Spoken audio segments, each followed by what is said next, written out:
thing. It's choppy.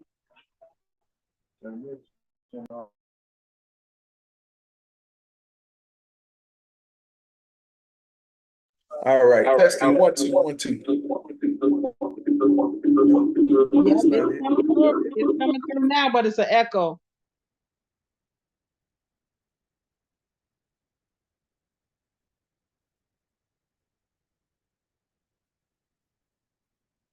No sound.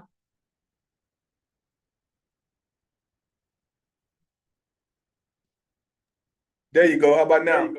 Yep, there you are. It's an echo, but we can hear you.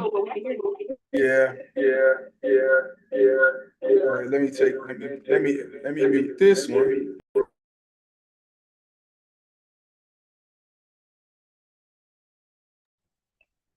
How about now? That's good. Yeah, now it's good. Yep. Okay, now we got it. All right, let's go ahead and go live.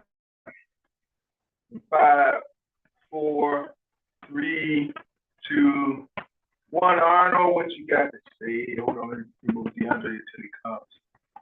All right. And we're going live right now. Here we go. Hey, everybody. How y'all doing on this illustrious Sunday? The weather's great today, Arnold. My thermometer on my car said it was about 78, 79 degrees outside. And for late October, I will take it any day. Any day, I would take almost 80-degree weather in October. But that led us to say, what's going on in the climate? When this kind of stuff is going on like that, it's great, but it's odd. Let's just say that. It's great, but it's odd. Well, this is October. I know coming up, this time of year, we would have like a week or two of nice weather. They used to call that Indian summer. Do you remember that? Yeah, that's when the Indians used to run the plains. And that was since the 1800s. I remember those Indian summers being like this all the time. I remember rain, snow, rain, sleet, rain. Oh, I remember Indian summer. We would be almost 80 degrees. What year was this? Now don't get me to saying what year it was. I can't remember. I mean, I'm over 60 years old, but I do remember Indian summers. Yes, I can remember only a few warm Octobers. Not to say that you could definitely be right or are right. I just can't remember great Octobers like this. I just don't. I mean, we're at the end of the month. We're at the 20th. We're past half the month, and we have weather that's almost better than it was in May and June. Well, I know they were saying by the weekend it's going to drop back down again. So. Oh, really? What did they anticipate? Like 50s, 60s. Oh, well, I mean, they got that 50s, 60s. That's still pretty good. Still pretty mild. You're right. That's still pretty mild. No snow. No, I remember snow in October.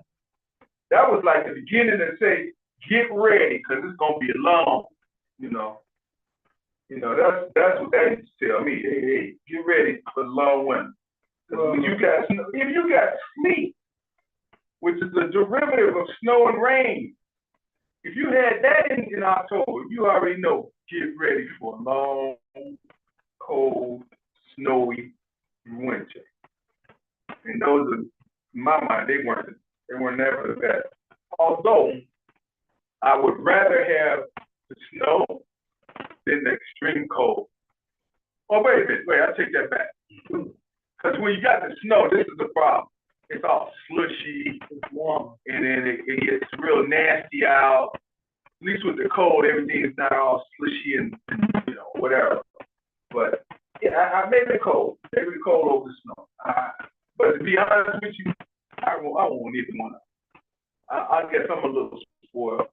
Coming from the South, we ain't have a lot of cold days. Although people don't believe it, we have had snow in Mobile.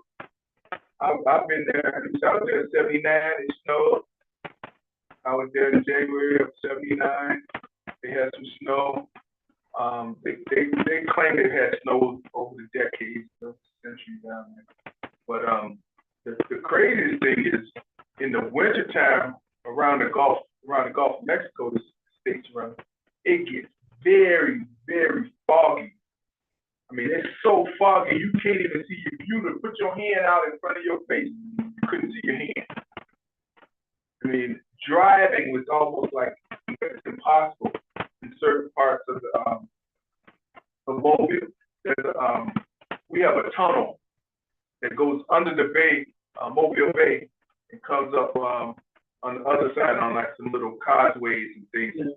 And that tunnel would be always lit up and no fog. But when you came out of it on either end, fog hit you like a wall, literally. But you know, weather conditions are what people have been saying for years. It's climate change, global warming, whatever you want to call it, is going on. So for those that don't know, today's show, we're calling it "How Can I Help?" Because some things came to mind with me, or how can I put it, towards me, you want to say. I'm not going to say against me, but came towards me or was invited. Invited, I guess. Just invited, I guess, into my mind a week ago before the previous show. I know you guys all remember Patricia Ray Easley, former known as, AKA known as P. Ray. She's on VON, so she had a show called Black Excellence Hour. So she called me a week or so ago and said, "Steve, I got an uncle or somebody that used to be an ex-gang member, and he wants to know how to do a podcast, or he wants to come and rent the studio or something like that." I said, "Okay, let me talk to him." So I'm talking to him. And I said, "So what can I do for you?" But, he talked about his affiliation with the gangs and how, he came up through that structure and all this. And what blew me away was how he said all these other guys out here, they just, not to take away from them, but they're not telling the truth. And I'm like, that's neither here nor there to me. Because at one point, when he kept asking me about, starting a podcast, he kept saying, well, I got a background in business, I got a background in computer science. And I'm like, okay, great. That's cool. I said, so what you really want from me? Do you have an audience? He said, I don't know, I ain't never done it. No, okay. I said, well, how about you come on our show and then, you can talk to our audience and see if they get a feel for where you're going and all. And he said, oh, you want me to help you out? You want me to help promote? I said, man, I don't care nothing about that bullshit. You call me, you got nothing to do with that. And I said, I don't care about none of that. You know what? I'm just throwing something at you, but you ain't helping me like that. So he kind of backed down after that. And it made me wonder about all these people, these older guys, we call them OGs, how they always talk about how it was, how when they were doing wrong and all these other things. The thing that blows me away the most, Arnold, is the idea when a person says that, and we're in the state of the world that with these younger gang members or whatever you guys want to be called today, how come they ain't get them guys right? They live that life. Tell them, not to do that. Show them how not to be about that, or how to correct that. I always hear these older guys always talk about, oh, it was better when we were doing it, and it wasn't like this when we were doing it. It's still criminal activity. I don't care what nobody says. It's still criminal activity, whatever it is. But my question to them and anybody else is, how can you help? Because I always hear from those guys, oh man, you can't do nothing now, man. These young guys, they don't listen to nobody. You didn't listen to nobody, because if you would have listened to somebody, you wouldn't have done that bullshit either. I'm sure if you listened to the right person, if you would have, you wouldn't have been doing it. But my gripe is, now that you're older, you've been through that, you claim you're wiser, why you can't get these guys straight and out of that kind of stuff? Because all I hear is the excuse of, oh, they don't listen to nobody, man. It's different. They don't listen. Really? Is that a cop out? Or you just can't, you just inept anyway at what you're doing? Because you know, it's too many OGs out here. Some of them whole family, that's all they've been doing. Yeah, I think the reason why you can't I think the reason why you can't get them to change or do anything different is because it's much easier to be a knucklehead. It's much easier to just have no accountability. You know, people don't want to be accountable for nothing. They want you to give them everything. It's like, oh, well, we hungry. Oh, you know, they giving free food out over there at such and such. Oh, well, I ain't got no way to get over there. Can you bring it to me? It's like, what? Everybody have no accountability for their own lives, take no responsibility for their own lives. So it's the mindset, psychological bondage. There's something going on. And not just people with their hands out like cups. You got people out here that have ability and claim they're doing something to, you know, in a profession, and then you reach out to them to give you a quote and say, hey, man, you know, you fix windows, right? You do what for windows? Can you give me a quote? It's like pulling teeth to get them to do work, get money. Come get this money and get them to do what you claim you do. These guys out here don't really care about making money. I don't know what it is. And I ain't talking about just us. I'm talking about Hispanic, yeah, white people. There's no professionalism. Yeah, that's the first part of professionalism. Say what you do and do what you say and be on time doing it. You know, that's the first part of I was just telling you about my mother. We almost lost her on September 16th. She went into the hospital and she was in the hospital up until last week. And anyway, they said that the physical therapist, the occupational therapist, the nurse will be coming out to the house starting last week when they discharged her from the hospital. So my mother haven't had her phone or anything since that time. It was in my bag. I didn't cut it back on, but everybody has my number. And so today I got the phone out the bag just to charge it up and turn it on. I got a zillion voice messages on there from these people saying they were trying to confirm the PT and OT and the nurse coming out to the house. I'm like, you all are the ones that told us you would be coming out to the house. What is it that you got to confirm? And not only that, you had my number. Why would you leave all these messages on her phone? She can't even handle the phone or answer the phone. Right. So I did leave a message. Hopefully they'll get started this week.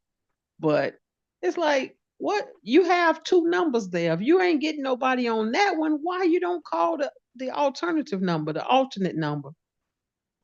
Just didn't care. It goes back to what you said about common sense. You know, what happened to that part of our life? Just having the ability to have some common sense. My thing that bothers me is when you got these guys that I asked the guy to give me a quote, and I knew it would be a little too much to ask him to give me this quote earlier than, you know, I needed it by the same day, but I was willing to see what he could do. You know, I needed it the same day, but if he could get it to me, I will figure it out. Okay. So I left a message in the morning with the secretary. She said, I was gonna let him know. I get a call at 2 o'clock from the contractor, general contractor. He says, well, I see you got a lot of things you want. You really want this. Yeah. That's why I called you, right? And he's like, well, this and that and that and this. I don't know where he was going with it.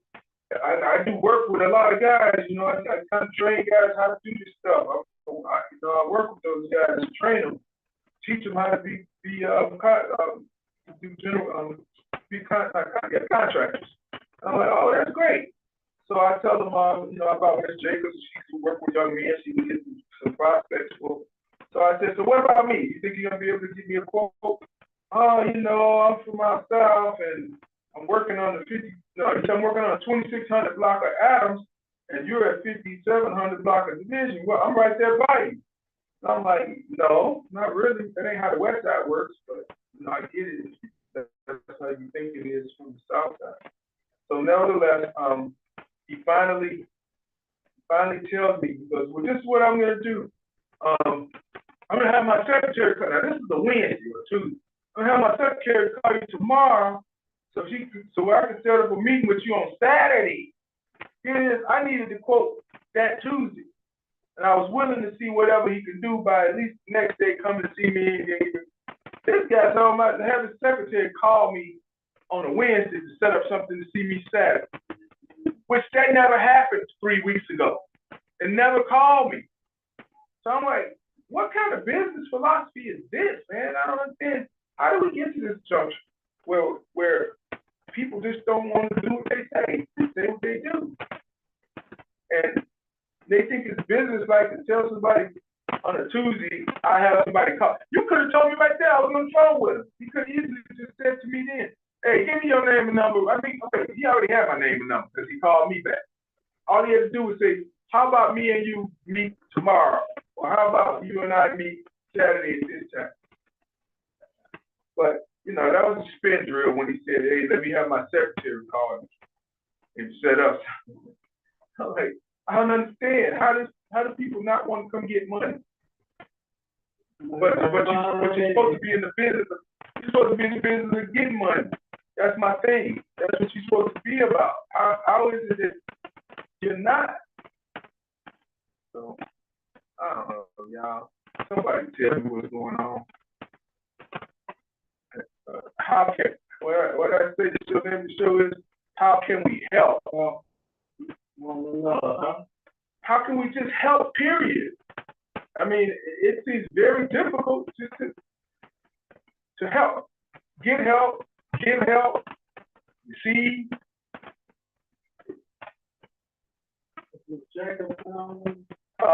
No, but she should, because she has some issues down in her end of the woods, as they say. That's what I want to talk about, Just a little side note. The violence is still going on. The shootings are going on still. I guess the other day, and I'm gonna try to get her on. Shemaine said she was driving down Washington and Laramie. I don't know which way she could go, Laramie or Washington, which direction. But near that intersection, she was with her two twins. I think they're about 5 years old now. They went in the back seat, and two idiots started a gunfight. They jumped out of SUVs or they jumped out of a van or something. And I was like, wow. She said they just started shooting aimlessly at each other. And the crazy part about it was they had silencers. Now think about how terrible that could be. And she said her little daughters heard it because it was right in front of her. She said, Mom, who's tap dancing? That's what according to her Facebook post she put out. Who's tap dancing? Now think about that. We've gone from an era to an era of where machine pistols have become the gun on the street, which means they're rapid fire. Okay. Now you got from rapid fire to extremely rapid fire machine, what they call long rifles, with what they call kits on them that can rapid fire within a second, 100 rounds in like 2 seconds or something like that. Then you've gone to extended magazines, which means that you have high volume or high quantity bullets. You can't just have 10, 12 bullets. You got 110, 120 bullets in a gun that shoots extremely rapidly, 100 bullets in 3 seconds or something like that. And you're shooting from a long rifle that gives it a lot more accuracy, but they don't know how to shoot properly anyway, so they never get their target. And now we're putting silencers on weapons on the street. What the heck is going on here, man? I don't understand it. Yeah, turf war going on over there. I don't even know if that's considered turf war, man. Somebody shooting with silencers. Somebody tell me something. Somebody tell me something. Anybody heard about this? I hadn't heard about it. I'm gonna get Janae on the show because she needs to validate this because she put it out there. And you gotta realize Janae used to be an organizer for NAC. Not only was that, she was a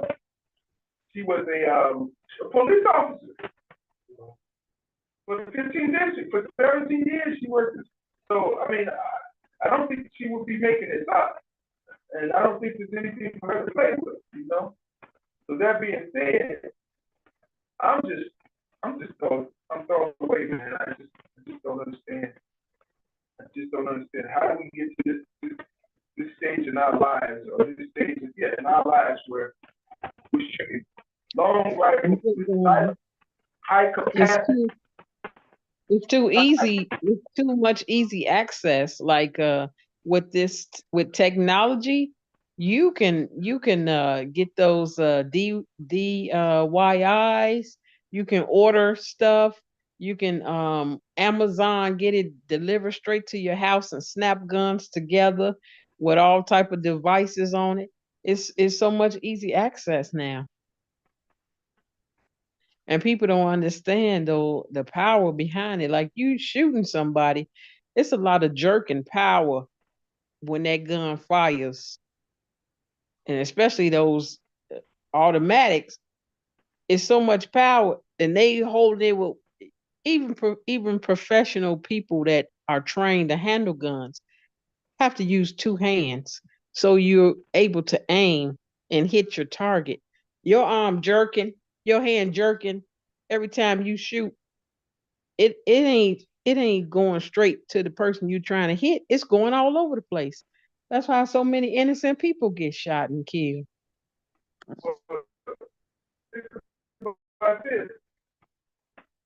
Think about this. Now they got silencers on it, so people don't. You could just be walking in the middle of this, you don't even hear it coming because they got silencers. So how does that? I don't even understand. How does that even make sense? And the it's little crazy. girl, you know, to make, I'm gonna get said, her daughter said, "Hey, mommy, who's out there tap dancing? Who's tap dancing?" It sounded like tap dancing. It was so much rapid fire. Come on, man. We gotta do better, man. I don't know who's supposed to help us, you know, or how can we help? Now I'm saying, in his sense, I'm saying, can we get help? That's all I'm saying. Can we get some help? Silences on long rifles with 100 rounds clips that shoot 100 rounds a second, like that. 100 rounds in 5 seconds. So somebody needs to be explaining this one. This is a lot. This is a lot for our community. This is a lot for us. This is a lot for anyone or to imagine. Let me see if I can get your name. I need to get her on. I need to talk to her about this. What you got to say, Arnold? Go ahead and expound a little bit. All right. Well, first of all, I hadn't heard anything about it. Yeah, And, you just posted this the other day. well, the council meetings, that would be in 15 districts. Yeah, And, I mean, that's close to our meeting, which is 1522. You know, we were walking with, what's his name, Officer Harvey. What was his name, Javier? um, and his name is Hernandez, but And then, yeah, that, you know, will help, you know, somebody get the information out about the meeting, but it seems like, could be, I don't attend the meeting, so let me just say that right off now. So, since it's coming up, I don't mind attending the meeting just to see what's going on and hear what's going on. Well, so I haven't read nothing or, again, it could be because I just haven't been keeping up. But it's All was out there, well, I mean, you know, why me up? And I'll see you at the next meeting. So, like I said, silence is man. That's a little more, I mean, that ain't random, that. I'm just saying to have that kind of equipment on the street. right. That's a little much. That's a lot, to tell you the truth. She said it happened on Washington Laramie too. Well, is it that 3D computer, technology or something? To do what? What are you gonna do with that? Well, I'm just saying, since you mentioned silence, Think they making their own silences? I don't know. Well, don't get me wrong, you could easily make a silence. You could take an oil filter and screw it on the front of a barrel and it works as a silence. Okay. Yeah, but I mean, and then you just shoot the hole through when you shoot the hole through. But it muffles it because all of the chambers inside. You know, I've seen they take a big old fat oil filter, and if you got the right threads, because the barrel has to have the threaded collar or threaded portion, and then a male threaded portion on the gun barrel, and the female threaded on the oil filter. It screws right on top of it. You could do that, but I mean, it ain't the most feasible thing. Right. I wouldn't think of, well, I don't know. I don't even shit you talking about it like that. Right. But again, people out here shooting with silencers, and what's the odd thing, it sounded to me as if they both had them, the opposition. That's on the street, man. I mean, that's a concern, you know? They kind of weaponry and they call it, what's the word? When I was watching the old gangster movies, you know.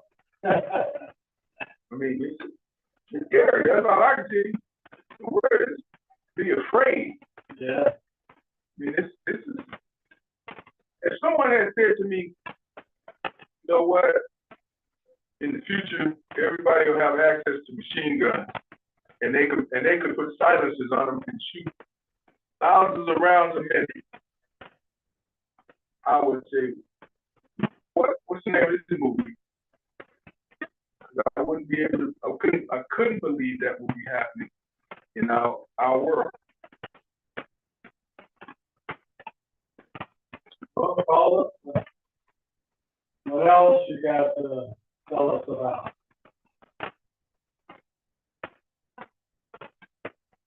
Let's say that, Ella.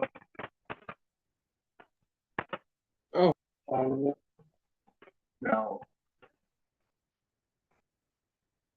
you say something, Camilla? Oh no, I was just listening about guns, but you saying what else going on in this world? There's a lot of things in this world that you can't hardly believe is happening. It's it's a lot going on. I don't understand. It's like we living in hell. Well, Kamala Harris' birthday today. Oh, really? Yeah, I was seeing information on the internet about that. And what are people saying? Higher turnouts on the vote, early voting states, and women are leading the charge on that.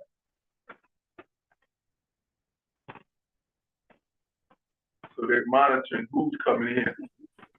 Well, from the information that you listen on the different channels, both are exceeding the 2020 election vote, early vote. And where both are coming from for early votes as well as requests for mail-in, indicating that women are leading the way by double digits over the men. That's an obvious. You can tell just by who's walking in. Yeah. And sometimes if you look at the envelopes, you can tell by the name. And the younger folks, 18 and up, say that 24 is coming out with a significant enough number to indicate a higher turnout. From the factors that have been established in Pennsylvania, and North Carolina. Right. So that's welcome news for Kamala Harris campaign. And again, we'll know more as how they counted and think about it. Indicates on the gender, the geographical areas, and the age, and what party. So that's some indications on who's voting early right now. Right. And the Democrats have a double-digit lead in those everyone in the categories. So if that trend continues, then on election day, it's just catch up more so than anything. And already in Georgia, almost 20% of people have voted. Is that a battleground? Yeah, well, it's supposed to be a swing state. Swing state?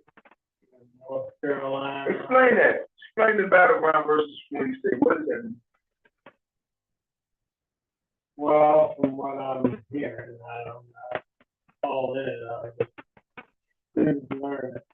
But nonetheless, when you have a certain party that has registered voters that's majority, and generally they come out and vote.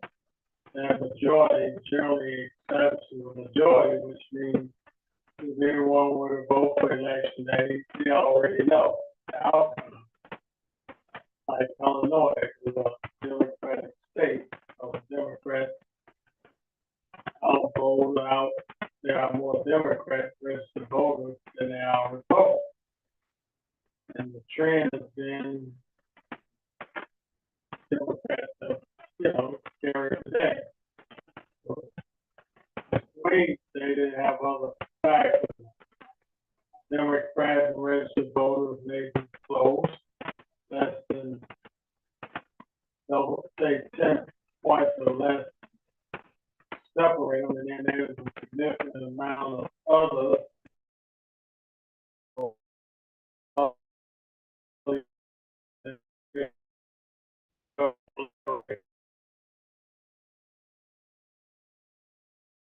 in that regard. And then take Wisconsin, Michigan, which has shown ascendancy until lately, I would say, last 10 years. So Republicans really ran those two states at one point. And I guess the only reason why the Democrats have now kind of won lately is they again consolidated their votes and registered, and they've won the gerrymandering also makes a difference as far as within the state, you know, the legislators. Or when you get from a numerical sense, split, then it's that middle vote, and it's however that middle vote generally leans will determine. So in Wisconsin, it's been leaning and going the Democrats' way, so they were able to win the statewide constitutional officer. And then I think the legislators is still one seat or two from Democrat and Republican. So this election, the Democrats may end up becoming the dominant party. So in those states where you had that kind of dynamic going on, that's what they consider swing states. So all in all, it looks like projection is what? Well, again, without knowing how they really voted, but you know, you got them four indicators that registered party as far as when you take out a mail-in ballot or you vote early, which way you want to vote and what party.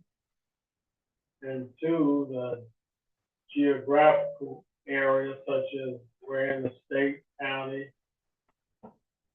where you're voting from, and three, the age. So those four categories will give you. Only fifth category is to decide how you voted. But I mean, you pretty much profile if majority of women vote, file see the men vote. Why are the women so excited about who's coming in to vote? For some reason, well, it could be the about, you know, the abortion. Now, there are some men, but and there are more women voters than men anyway. So men is Really? What's the percentage as far as over? well, over double digits, somewhere 15% minimum that I was listening to and read. And there's I forgot their website they gave you. Go online and they list all that information. Target Smart, I think it was. Target Smart, all of them. Google that Target Smart. And then go to their website for that state. Wisconsin state, you know, election. Or Michigan, or Pennsylvania, or Georgia, Board of Elections, yeah. And all that searching, and they break it down. Now in Georgia, it lists those 6 numbers where the guy was outlining, and man, black folks coming out. So you get outside the metropolitan areas, yeah, those small rural counties, they're coming out, but not to the extent that the 6 or 8 largest counties are coming out, which are black population. So you got to remember, since 2020, and what's the lady, Miss Abrams? She's been organizing for well over 4 to 6 years, so they've kept their machine oil. And when the Republicans kind of subcontracted their ground game to a family member, not party affiliation, and then there's a percentage of conservatives, even though they're Republicans or maybe a change or whatever, they say they're not going to vote for Trump. So all this, you know, numbers don't lie in this instance. We all gonna know in less than 3 weeks. Yeah, we only got, what, 15 days left or something like that? But the pattern is looking good for Kamala Harris's campaign. Also, 4 out of 5 points. Right. Well, it is what it is. You know, Yeah. it's been Then going local elections be coming up here after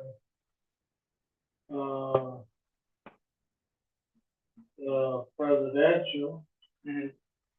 and I think starting next year, then municipal campaign talk about it start getting up. We'll probably hear about some polling now on where this poll or that poll, and on whoever they're gonna poll, what the feeling is, one way or the other. So we all gonna see all of that, so get ready. So you think, Pull up a seat. so you think the polling is gonna be, the mad dash to elude people one way or another, that something is going this way or the other way? Is that what you're trying to say? Could be. But, you know, politics, I guess, as we know it, structurally speaking, I'm gonna tell you the truth, man. I've never seen a political climate that's such as the one we've had in the last 20 years, 25 years since Bush came in against Gore. I do remember when politics became a 24-hour sport, which is another thing, because back when we didn't used to have 24-hour news, it seemed like politics has always been the topic in the 24-hour news. But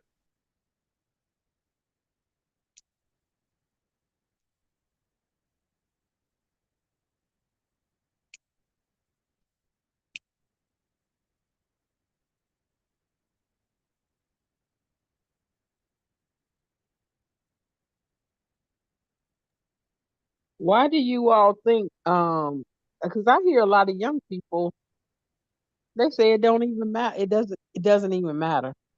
Like, hey, y'all need to vote. Why? For what? For what? It's already, them people already know how it's gonna go. That's a lot of young people that I've heard, they don't really care about voting because they think everything is rigged anyway. What do you all say about that?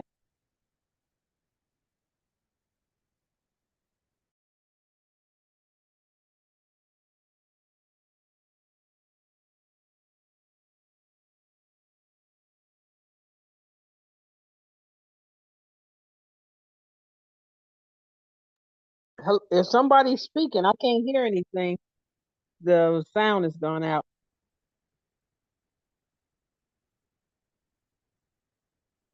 Mm.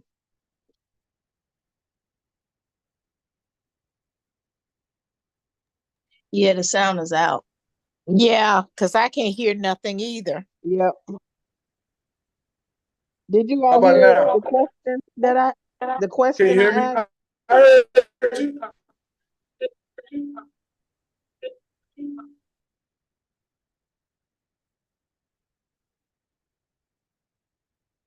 We can't hear you, Brother Steve. We can't hear you.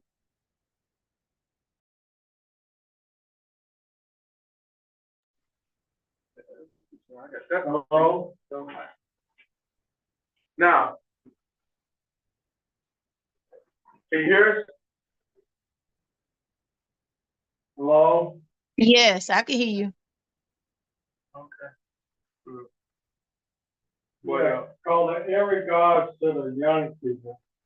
And again, this is my opinion, not based off any information, but just as an observer. Many of our elected officials The have volume, we can't hear you, Brother Arnold. The volume is very low.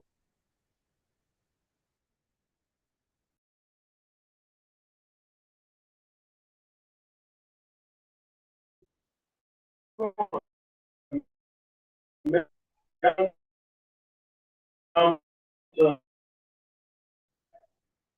the old system or machine, or at least they understood everybody had an organization. And however effective that organization was in regards to elections, they got a sense that people came around, and if for no other reason to tell a lie to them or tell them the truth, they felt some impact from that interaction. Okay, someone came around, they were, well, I know like Arnold, he's known as the precinct captain or something. So they kind of grew up in the era where there was some action taking place in that regard when it came to politics. Nowadays, the TV, the radio, the advertisement on one way or the other, and newsprint, that became the communication. And so, if they're not gonna read it when you do mailers that come to the house or you door to door and you hand it to them, there's no sense of feeling that what good is this, what this person came to my door and talked to me about, or what I hear, or whichever way they receive they political conversation.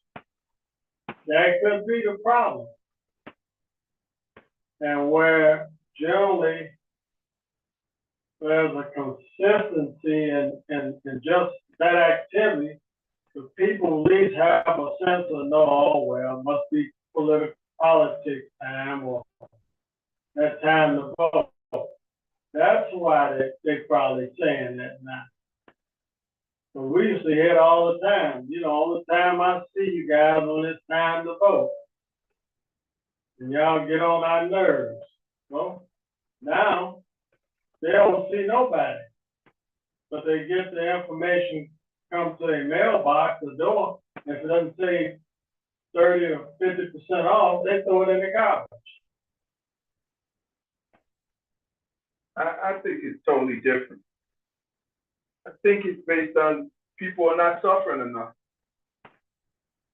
Right? I remember Miss Spann told me years ago, decades ago, he said, when people get mad enough, they'll get up and make a change. In other words, they have to be angry enough to go out and do something.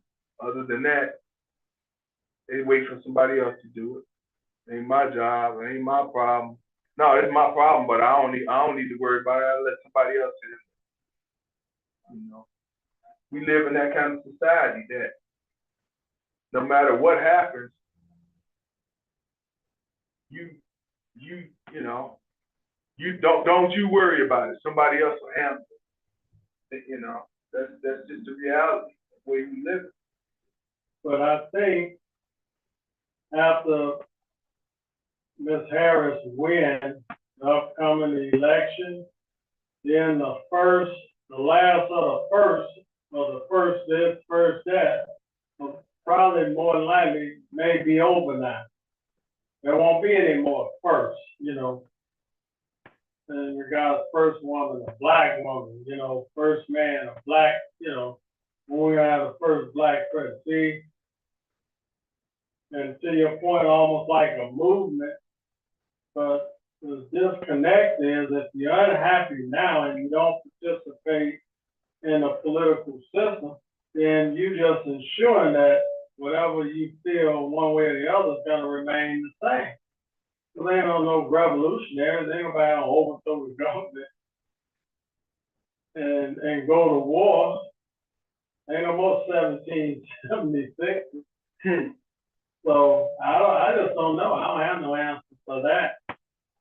But we just need to, from an organizational standpoint, Maybe we're gonna have to start. That's all. maybe we don't train the up and coming generation enough on what to do when it comes to politics. Nothing hurts to try. But you can only train those that are trainable. And that's the point. You know? I don't know. I just think that we got so much freedom that people don't feel that they need to protect it by using their rights. I don't need to worry about that. They gonna do what they gonna do anyway. Well, yeah, okay. When you the first one in line in the gas chamber, let me know how that should work out for you. You the first one. Even when we pay people to go door to door, or, you know, once you pay them, that's it.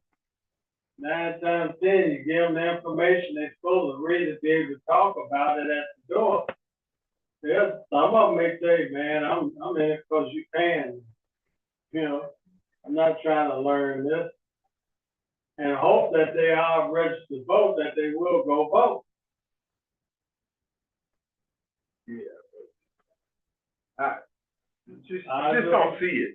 You just don't see it. And I'll tell you why. I have four young people that were registered to vote. At one time, we had 6 people, voting out of my house. But were they really enthusiastic about it? No. We had to beat them on the head and be like, hey, you got to vote. Come on, let's get it rolling, get it going. They wasn't like, oh, this is something I really need to do. Where do we go? What time we're going? And all this. We should, all these questions. Who's a good candidate? None of that. And I'm the one that's, pushing the issue. So somebody tell me, how did we get to that junction? But, Yeah, I got a question. Somebody posed today that it was posed that the newer generations are detached from the struggles of not being able to vote, Jim Crow, slavery, and the battles and struggles it took for African Americans and other people to win their rights. You say they are detached and displaced from that struggle, and they don't have a reference point for it. So only thing they can reference is what they've seen in the last 10 or 20 years in politics. What do you think about that comment? They are detached in many ways. But, I mean, what's driving their mind? Everything is based on the mind. What is driving the minds of people today? Is it the fact that, everybody must be good? That's the way I see it. I think everybody's good. Nobody feels that there's nothing to fight for. There's nothing worth fighting for. It's just, we're good. What's gonna happen,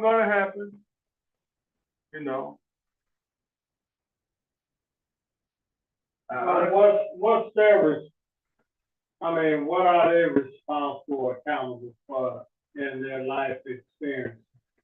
Like each and every one of us grew up and get to the point of where we are today and how we feel and why we feel that way. I mean, growing up, they're growing up like me. I'm not saying the same way, but I mean, we're on the same planet. Maybe some similar experience, but nonetheless, growing up is growing up. So why do they have to feel any indifferent than the way we feel? And I would say to that one concern you brought up, well, our parents are closely impacted through the civil rights struggle, which impacted us because we were kids and we were able to observe and again come through that time and felt it too. And discrimination both politically, housing, education, and every kind of way. These days, these kids, the experiences in that regard is a little different, but nonetheless, what's been their responsibility and accountability on understanding that the only way you're going to change or bring about change is through the electoral process. You got to participate. We got to think about it. When we grew up, how many black millionaires did you know of? How many black billionaires? Nobody.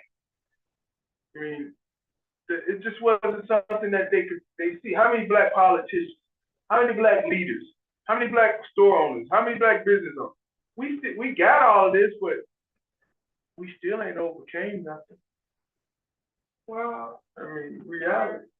I mean, there's been some progress, but we ain't quite there yet, but I just want to acknowledge to some extent of we watch TV and I mean, everything, we come through this change of where it wasn't a cell phone, now we have cell phone, we used to keep a dime or a quarter, go to the payphone, yeah. But you change with time, what I'm saying. Right. And just to accept that all this detachment and all that, you said key thing. What has become their priority and their concern versus or in disregard or in regard to anything else? And then from that choice that they made, well, you can kind of see why they're thinking or where they are at this day. Like you say, you have some sensitivity to how that struggle was back in the day. Yeah. You lived through that. Well, they don't live through that nowadays, other than when George Floyd incident or something come up and I'm gonna tell you something people been sleeping on. As far back as I can remember, and I'll go back to at least the early 70s, there have been illegal people in this country. I want to say mathematically, I had to throw a number on it, quantify it, had to be 100 million people that have either died here that wasn't legal, lived here, left here, or still here. How the heck I know this, but the government don't? And how the heck I'm the one that's saying, wow, you know, they're here, they're around us, they're somewhere, and now they're more prevalent than ever. Nobody said, hey, something's wrong with this. Because if that's the case, just open the gates. If we're gonna let it be what it is, you're gonna know these people been here. I know people that's been here that ain't documented, been here over 20 years and still ain't documented and been working. they can do that here in the States. They can cross from Illinois to Wisconsin or Michigan or. But I'm saying, So, if it's just to open this, why do it? Why prohibit it? Because the only reason I'm saying that, this ain't just happened last year. This ain't just happened last decade. This ain't just happened half a century ago. This started. 50 years back, which was only put us at 75. I mean, 1974, 1975. But this has been going on a little bit before then, and I'm just saying, how come nobody has ever said, wait a minute, we talking about illegals that's here now, what about the ones that's been here for the last 50, 60 years? That nothing got done with. You just proved the point. It became an issue because for some reason it's become a priority or a topic of conversation. Ever since they established that border between Mexico and the United States, people have been crossing that border ever since. Okay, whenever that was done, however many years, it is what it is. Let's just start there. I mean, there's no actual count. It's just an idea of a count. Mm-hmm. But now throughout the time, they built some barriers and observation. That's about the best it is. Those people crossing back and forth. Yeah, but I'm saying, why we stress on that? If that's the deal, and let's be realistic. Yeah. Why do we not want them? Let's talk about that part. Why is it that it's an issue not to have that happen? But it happened in, I want to say in 50 years, let's just say we had, I don't know, 10 million people a year? We don't actually know. That's 10 million people. You can't say 10 million people. Let's just say 500,000 people a year. Yeah. That still gives us 2.5 million. No, it's at 25 million. That's 25 million. So I'm just saying, man. Checks and balances. Why? Why is this been always the focus or topic? You know. You know, want to use it to their advantage politically, that's all. So both Democrats and Republicans, it has been a concern.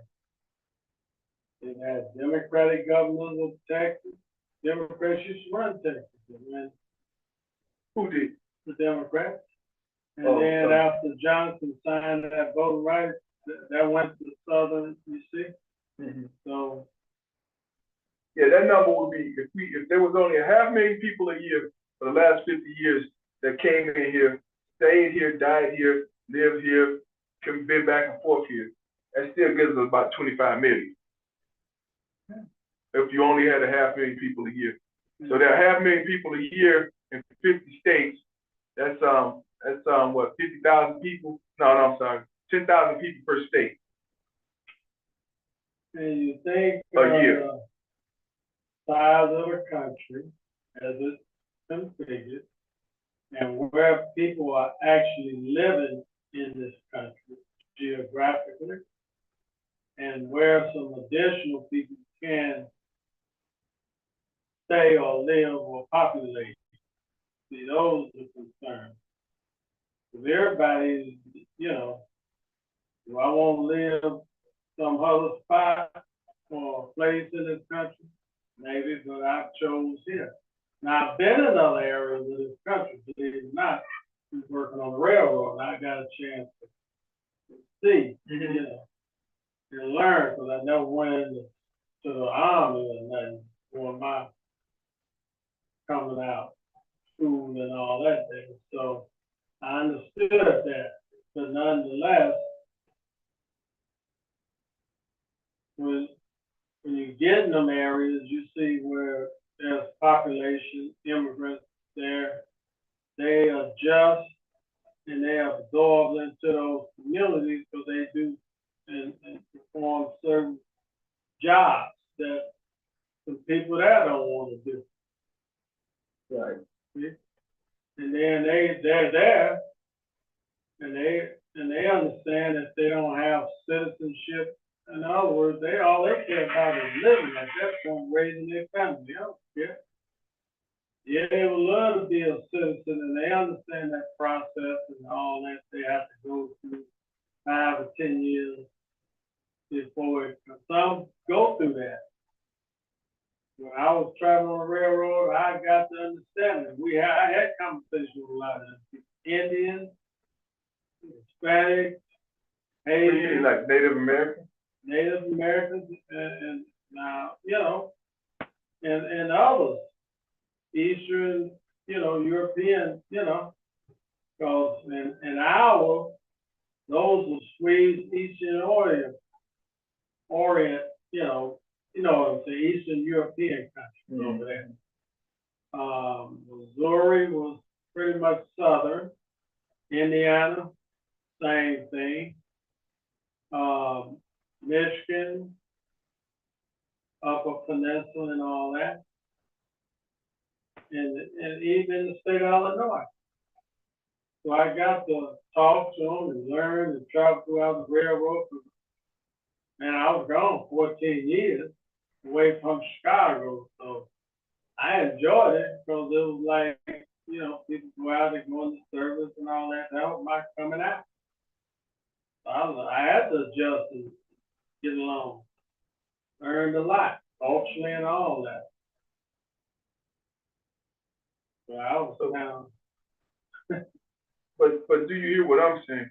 My only question is, why is this such a hot topic about immigration when it's been going on for over 50 years? With the volume of people exceeding, I'm just saying 25 million over 50 years. It's probably way more than that, because you ain't even counting the kids, and if each one of them had 4 kids, now you at 100 million. So what was really trying to be achieved, and what was really trying to be, as we say, pull the wool over somebody's eyes.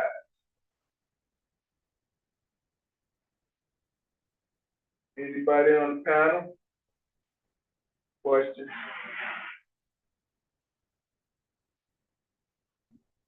I'll say this, these young Repeat the people, question. My question, in 50 years, we probably had minimal of 25 million people illegally coming to this country. Now, I don't just mean Hispanic, I mean anybody, all inclusive. But, and I did a little small calculation, what if they all had 4 kids, that's 100 million people, you know? What was the point? What was the direction of this country in 50 years to allow this and then make this an issue at the same time? As if it's like saying, oh man, somebody's breaking in my house. I'm gonna hire a security guard. So I got a security guard. Oh man, somebody's breaking in my house. So I get a camera. Oh man, you keep talking about somebody breaking in your house, but whatever you do ain't preventing nothing other than you just keep talking about people breaking in your house. Because they still in your house. And more they're breaking in the house in front of the ones that just broke in it. And my question is, what was the direction with that? I mean, if I see that, I'm sure others have seen that. We probably got over 100 million people that's been in this country, within the last 50 years, illegally, lived here, died here, moved in and out of here, still come back here, stay here. I don't know, what in some capacity. That's all I'm saying. And why was this a big issue if all this transpired and the government knew this? Because I know the government ain't this stupid. It's stupid. I mean, I don't know. well, logistically, do you think they could remove, you don't know how many, first of all?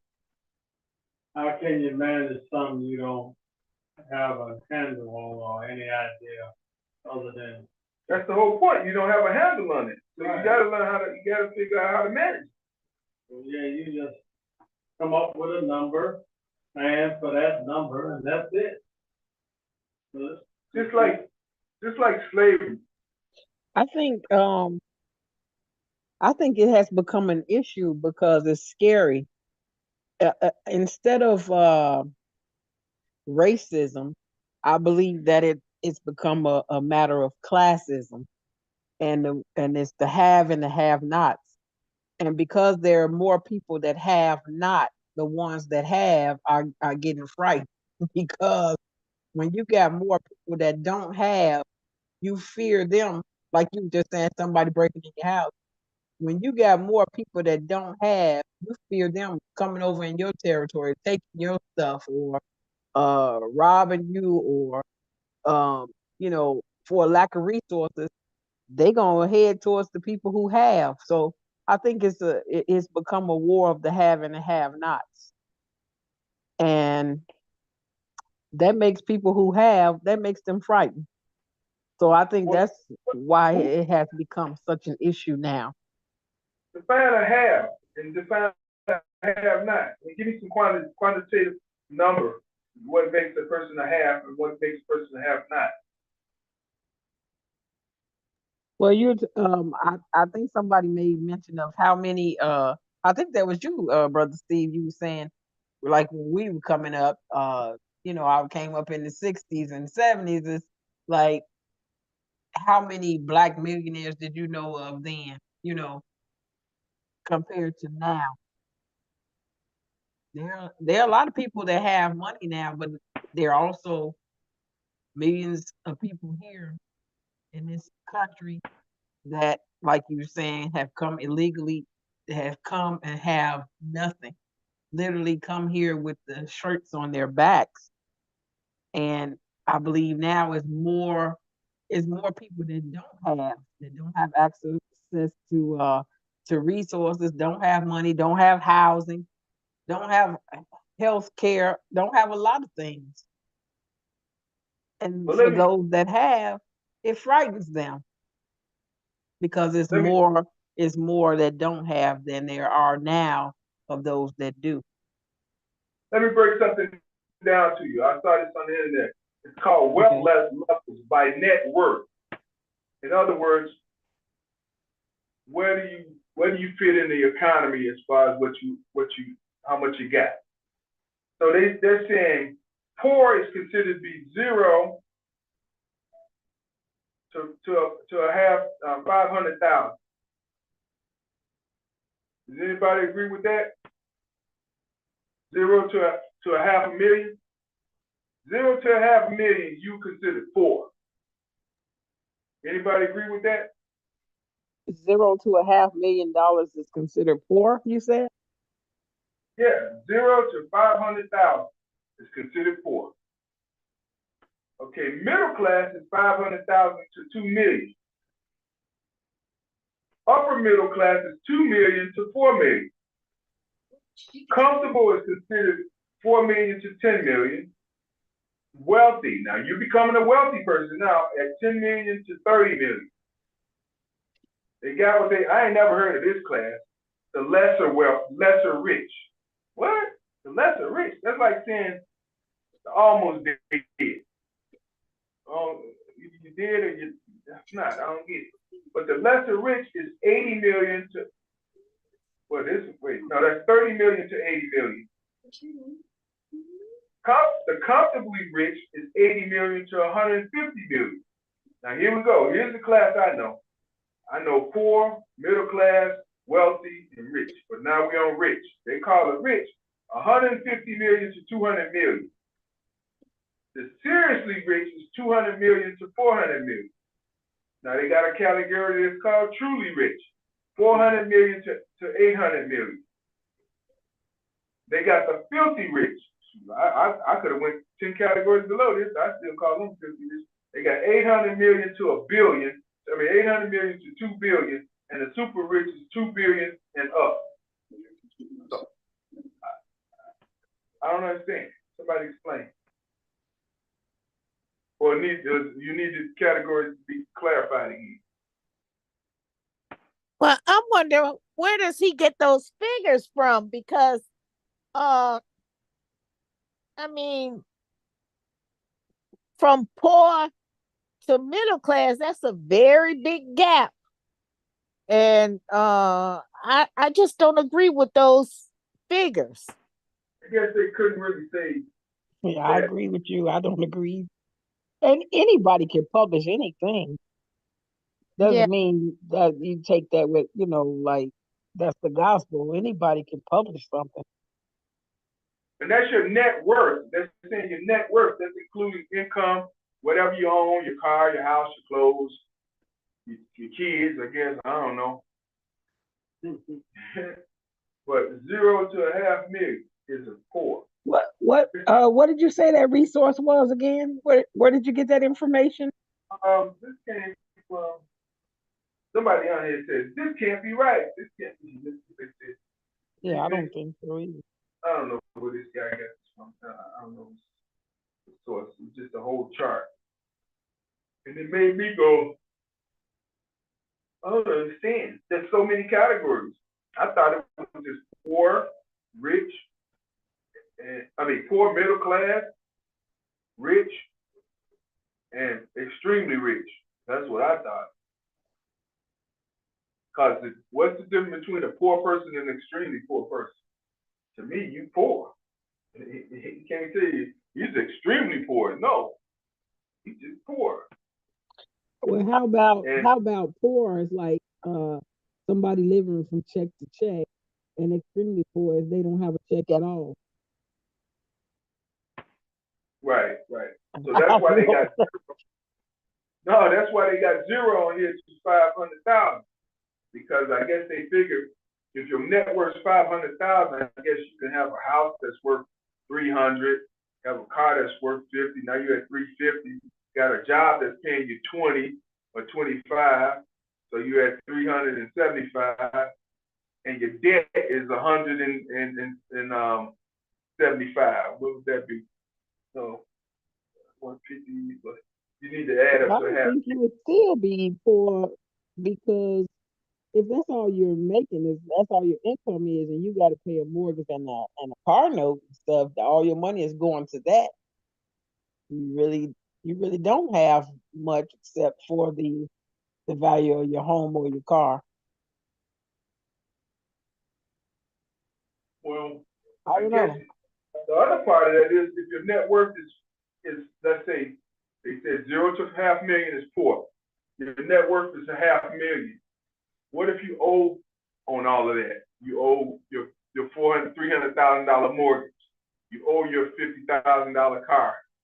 You owe your student loan at $100,000.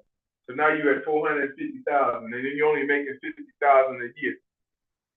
And you got 50,000, and the other 50,000 is to scramble some of to pay your bills. You know, Yeah.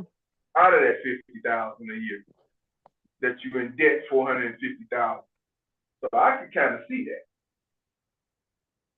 Even if you made 100 grand a year and you were still 400,000 in debt. That's 20. You 20% on the positive, but you're 80% on the negative. How do you make up? I mean, the race is only fair when people start off at the same line, right? Yeah, that's true. I mean, unless you're giving them a head That's why I start. say this whole struggle is about classism. Have and have nots. Because everybody not starting off on the same line. Oh yeah, it's definitely that because of the capitalistic society we live in, and we kind of concluded that capitalism is probably one of the better systems, because socialism's collapsed, communism was put to rest, feudalism ain't happening no more. We ain't got no kings. Well, there are kings and queens, but they ain't really making no decisions. I don't know. What other system is really working? In China, what is that? Communism? Is it really working? Are those people really getting everything they want? Are they happy? Are they still complaining about not being able to achieve in life? Shoot, in China, they told you can't have number one child for over a half of a century. They told them that. But they were trying to, curb the population. Now they so messed up because they started at doing the Mao Zedong and Chiang Kai-shek revolution back in the 40s, right? I think it was the 40s to the 50s. That they could put all those requirements or laws in that they could only have one child. So what did the families do? Well, if I'm gonna have a child, I better have a boy because I need somebody that's gonna work these fields and take care of me and beat me up and tear me around. My daughter ain't. So every time they had a daughter baby, they threw them on the side of the road. Yeah. Huh? Yeah. What do you mean? No, I was someone to get a boy. Right, but this is what happened. Over 50 years of people thinking like that because the government oppressed them in the situation of what they can have as far as family. So most of them opted to say, well, if I gotta only have one, I'm gonna have a boy.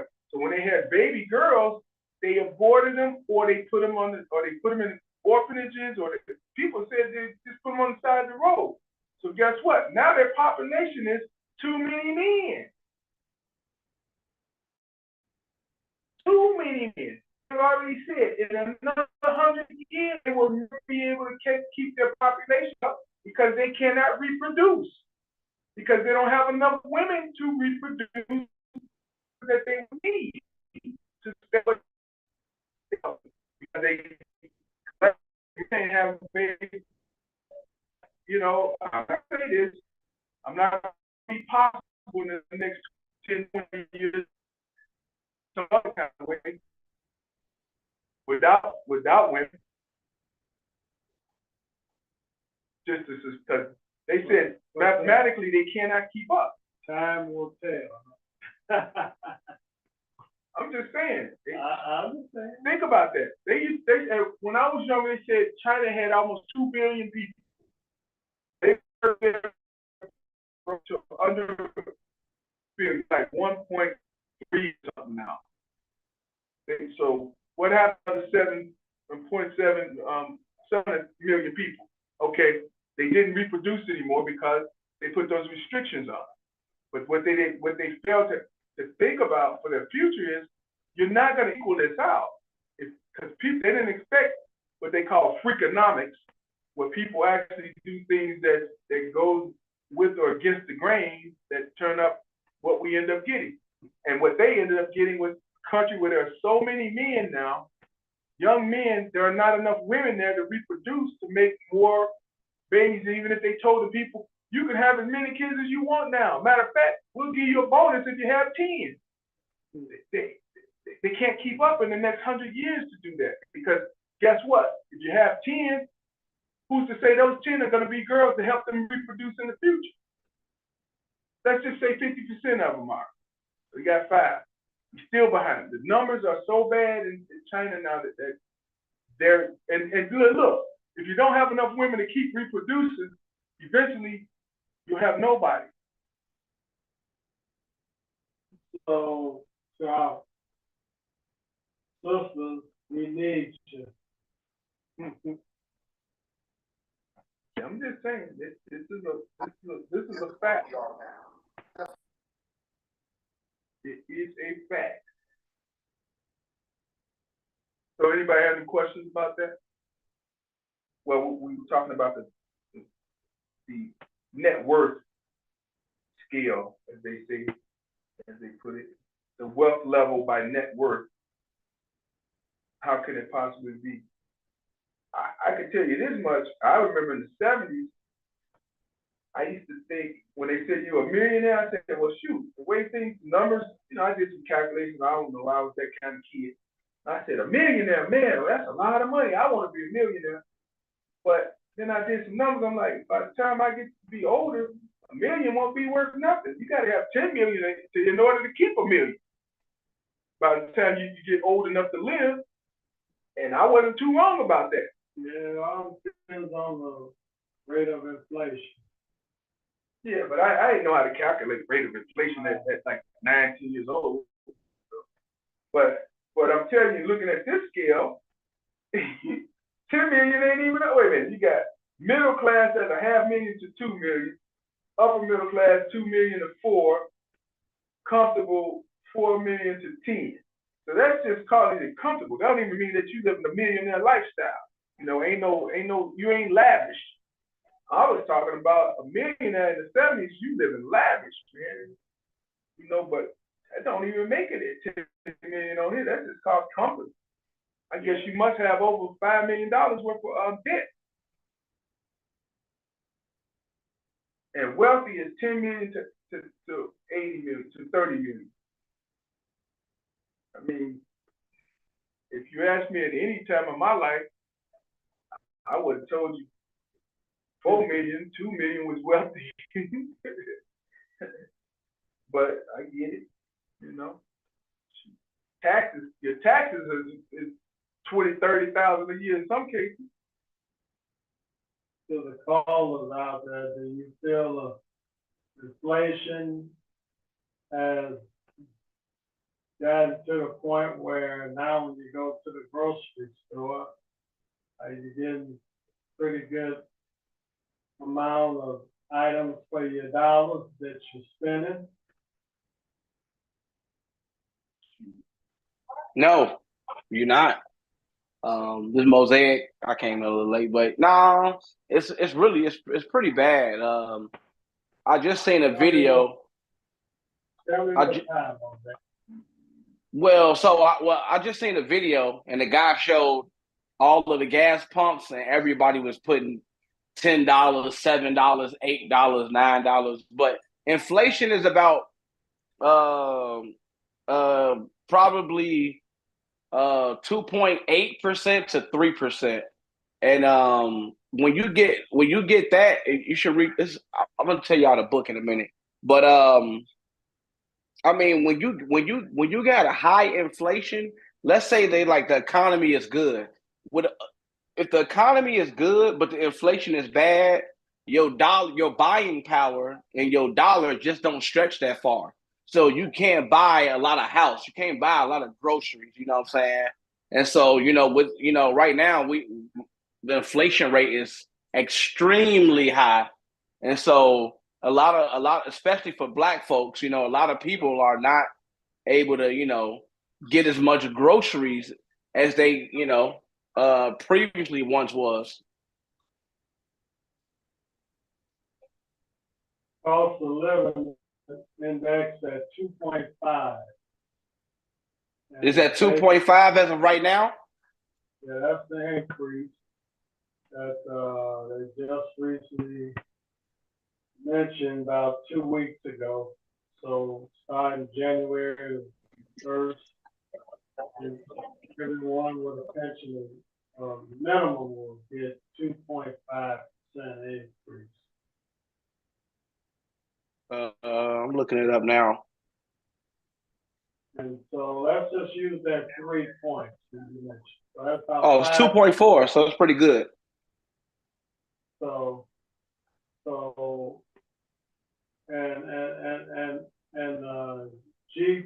GDP grew at something like 3.8%. It's been communicated. And so if I'm working a job and my increase is minimum 2.5, then there's other factors, cost of living and COLAs and same thing. I mean, like with a railroad pension, there's railroad retirement and tier 1, tier 2 of Social Security and all that. So mine will be higher. So as been reported, the take-home pay has exceeded the inflationary rate. So that means people are bringing home more money as inflation goes down. So they have more disposable income.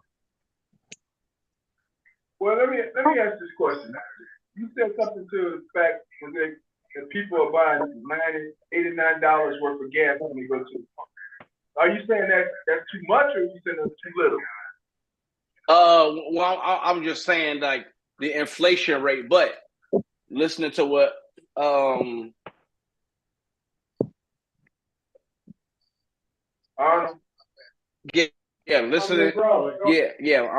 I had mine fall. Listening to what Arnold just said, actually, 2.4 is not bad. That's not bad at all. It's actually pretty good. That's a really good inflation rate. So, a lot, but, certain places, it's high. Gas is higher. I'm pretty sure in California, gas is just ridiculously high because the cost of living is high out there. You know what I'm saying? So, and I'm not sure what state this was in. It gave me Texas vibes. So it could have been in Texas, but definitely. But I'm not sure how good the economy is right now. So if the inflation is down, cool. Now if the economy is doing good, then we back on track to previous predecessors. We in that time frame again. But my question again, when you made that statement about the gas and people watching what they were spending at the pumps, was $8 or $9 too much or too low for a person to? Oh well, no, it was just showing that people didn't have enough money for gas. They were just putting $7 in their gas tank to get from A to B. You know what I'm saying? So yeah, think about what. Oh, so you saying they should have been filling it up at $10? No. What I'm saying is the guy was like, so the caption of the video was everybody hurting because somebody put $7.99 in their tank. Somebody put $10.40 in their tank. Somebody put $11, $12 in their tank. They wasn't putting $30, $40, $50 in their tank. They was only putting in low amounts of money because people don't have enough money to actually fill their tanks up. Okay, they weren't filling up their tanks. I got you. Yeah. What makes a difference when it comes to gas? Now you got to remember it's taxes, which is not in a sense based on cost of living, but more or less the cost of business, The state, county, and municipal and federal taxes.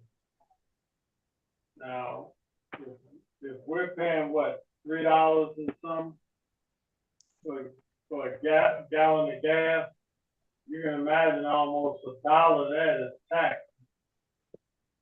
Right. It I was, has nothing to do with anything else. right. I was in Ohio last week, and the gas prices I saw out there were like $2.98. Yeah. You know, $3, 3.02, 3.01. And the diesel, you can kind of tell when gas is high based on diesel. I think diesel was still looking kind of weird, kind of high. Because I was talking to somebody from Illinois, they said, no, that's still high considered for Ohio because, you know, the diesel prices are weird. It's how you monitor it. But what I was going to say to what Mosaic was saying, I look at gas like this. This ain't the 70s. This ain't where gas was cheap. You know, 20 cents a gallon, 30 cents a gallon, 90 cents a gallon. The cheapest I ever bought gas in my life that I've ever driven a car was 98 cents. And that was in like 85, something like that. 85. 4 years ago. It was 98 cents? Yeah. Yeah, Gas went down during the pandemic. In Chicago. In Chicago. In I Illinois. paid 89 cents. That's because they were trying to get the pumps driven. They were trying to prime the pumps because people hadn't been out driving. Yeah. Like I can remember in the 70s. I can remember in the 70s driving, and if somebody gave you $5 for gas, you would be like, "Oh, thank you so much," because that would fill your tank. Nowadays, Right. you would look at somebody like, "Are you crazy? $5 barely give you a gallon." The other point I was going to say was, even if when I paid 98 cents for a gallon, I had a 75 Chevy Impala with an 8-cylinder engine in it that was a gas guzzler because it was a boat. So it probably only took, I think it probably took 15 gallons, 12, 15 gallons. So it took me all the $15 to fill it up. And 12-gallon tank. yeah, back then, I think it was like 12 gallons. Yeah, that was $12, you know, $12 worth of gas, filled it up.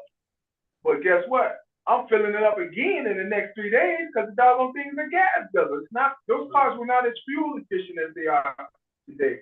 So when you were saying $8, $9 or $7, $8 at the tank, man, these cars are pushing, they got SUVs out here that's running on 4 cylinders. You know, and they're very fuel efficient with the weight that I they're got a carrying. question. We're talking about economics, inflation, and people having the resources and income to make it every day. One thing I see is the need for our communities to practice group economics. But as a people, we are kind of resistant of that. When you see other cultures and populations actually working together, building family businesses, keeping the business in the family, working together, we have a syndrome where we have to either be the Lone Ranger or we have to do it ourselves. Everybody want to be the big cheese. Nobody want to be the little me's.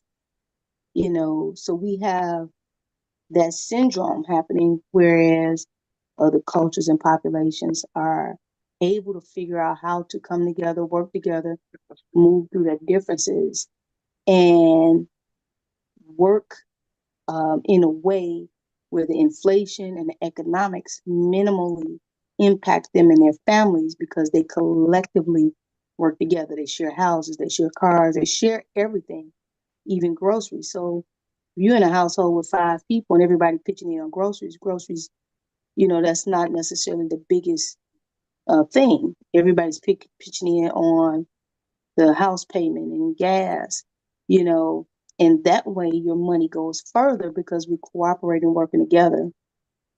But what we find with our culture is everybody got their own house, everybody got their own car, everybody got their own job. And if me personally, I'll talk about myself, if I just add up the people in my family, they got their own stuff and the bills that they pay every month.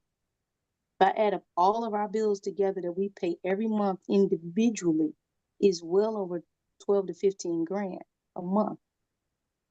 What could we do if we collectively pooled our resources and monies and talents if we can even figure out how to get past whatever we got and really, really, truly work together with integrity.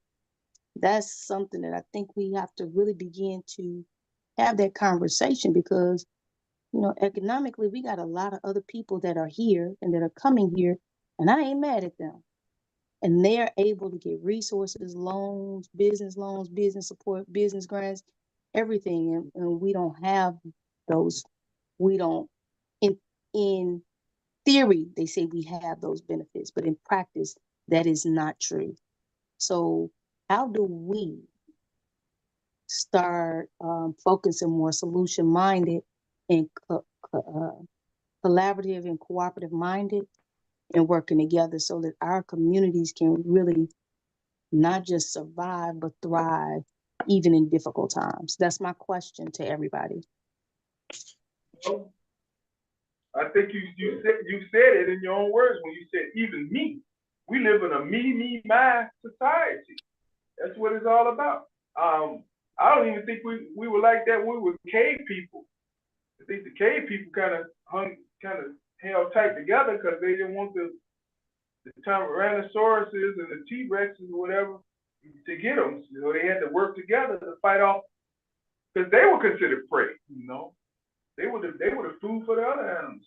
So yeah, we live in a me society. Everybody wants to show that they can do what they got, and look what I have, and look what I'm telling you. For me, I think I must have understood the assignment because when I was younger, my wife and I, we waited 8 years before we broke away from the family. I mean, literally, we lived together since we had an apartment together since we were 19, and I say that because the family, it was a family building, and we paid rent to the family, and we lived there, and we helped the family. And the washing machine went out. Guess what? We bought the washing machine for the family. When they needed, when the grandmother needed money, we gave money to the grandmother.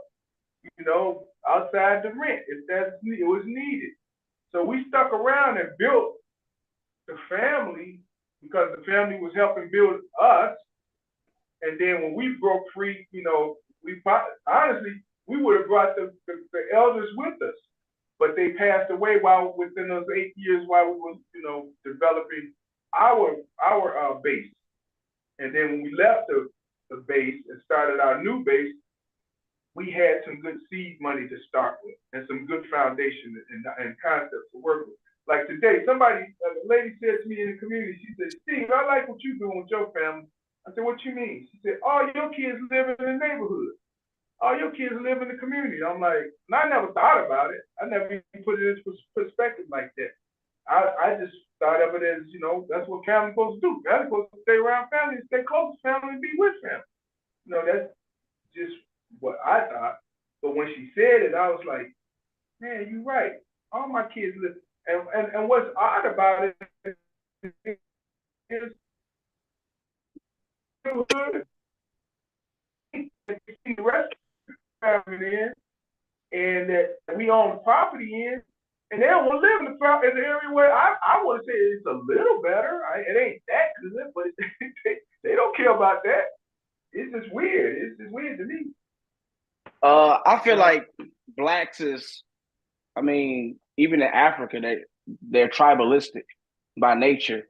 Blacks are tribalistic people, and only because we've been colonized and live in America don't mean that we don't got the same innate traits in our DNA. We just tribalistic people, so we're not gonna never just work together like that. And I think it's also a misnomer that people come together and work together and do all of that. Like I don't think so.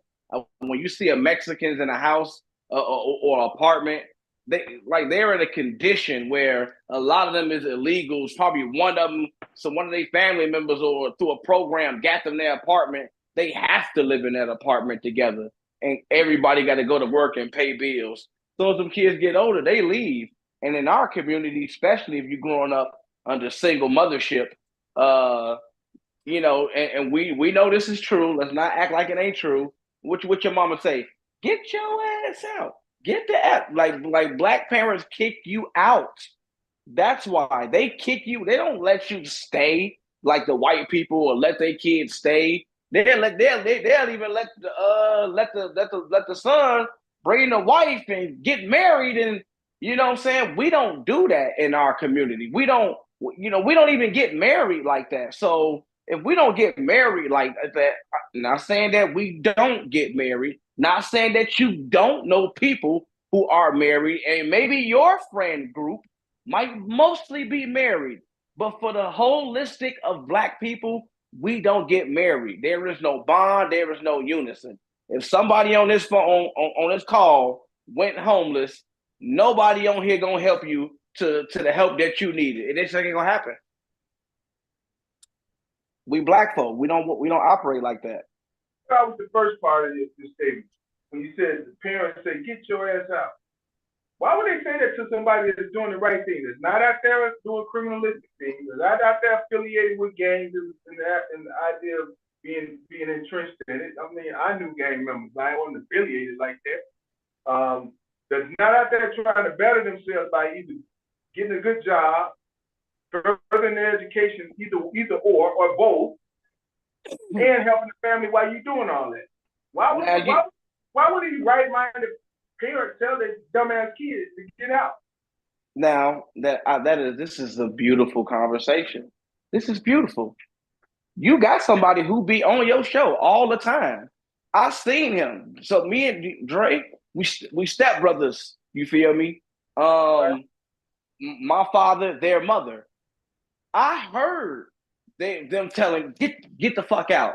I was told by my mom. I always worked. Now I did my thing up in the street. She didn't know that. I don't got no criminal record. You feel me? I ain't got no footprint. I ain't got nobody knocking at my mama door. They didn't either, even though they was involved in certain things too. But definitely pretty good in the eyes of the parents. But again, just like they mom and my mama had me when she was 16. My dad was 17. You know what I'm saying? So it's like they were kids. So when you got little kids raising little kids, you feel me? And those parents, they never really grow to really have the understanding that you did. See, you was able to go to school. You probably got both parents, probably live, you know what I'm saying, middle class Blacks. You went to college. That's not everybody's story. You know what I'm saying? My whole family is convicts, serial killers, murderers, and rapists. Like, that's the majority of my family. So when you grow up with like parents like that, you feel me? Yeah, I know it don't make sense, but parents, Black people, get your ass out. Get the F out. Yeah, get out. You ain't got to be doing nothing wrong. This is just what goes on in the Black community. Well, Yeah. And if you're not from that, you're not gonna really understand that. My mama did it to me. You know what I'm saying? I went to college and everything. Go ahead, Brody. Yeah, I'm gonna piggyback off what he said because I was around for what he's talking about. So, when I was young and I had my first kid at 17, it literally was like, yo, you gotta get out. You know what I'm saying? You gotta go do your own thing. And me and my brother both went to college. We went to Howard University. We was doing everything we was supposed to do, straight A students, both of us schools among the high school students, and our parents still was like, you got two things to do. You gonna either get a job or you gonna get the F out. And we was already paying like bills and things like that at the age of 13. Like they was literally making us do that stuff. And so, but for me, it made me feel like, oh no, I would never do my children like that because it didn't give me, especially as being like a young father, it didn't give me the opportunity to really like grow the way I needed to grow. So I said, nah, once I have children, once I get old enough, I won't work until they 25 because I didn't understand. You break it up in the matrix. Took us out.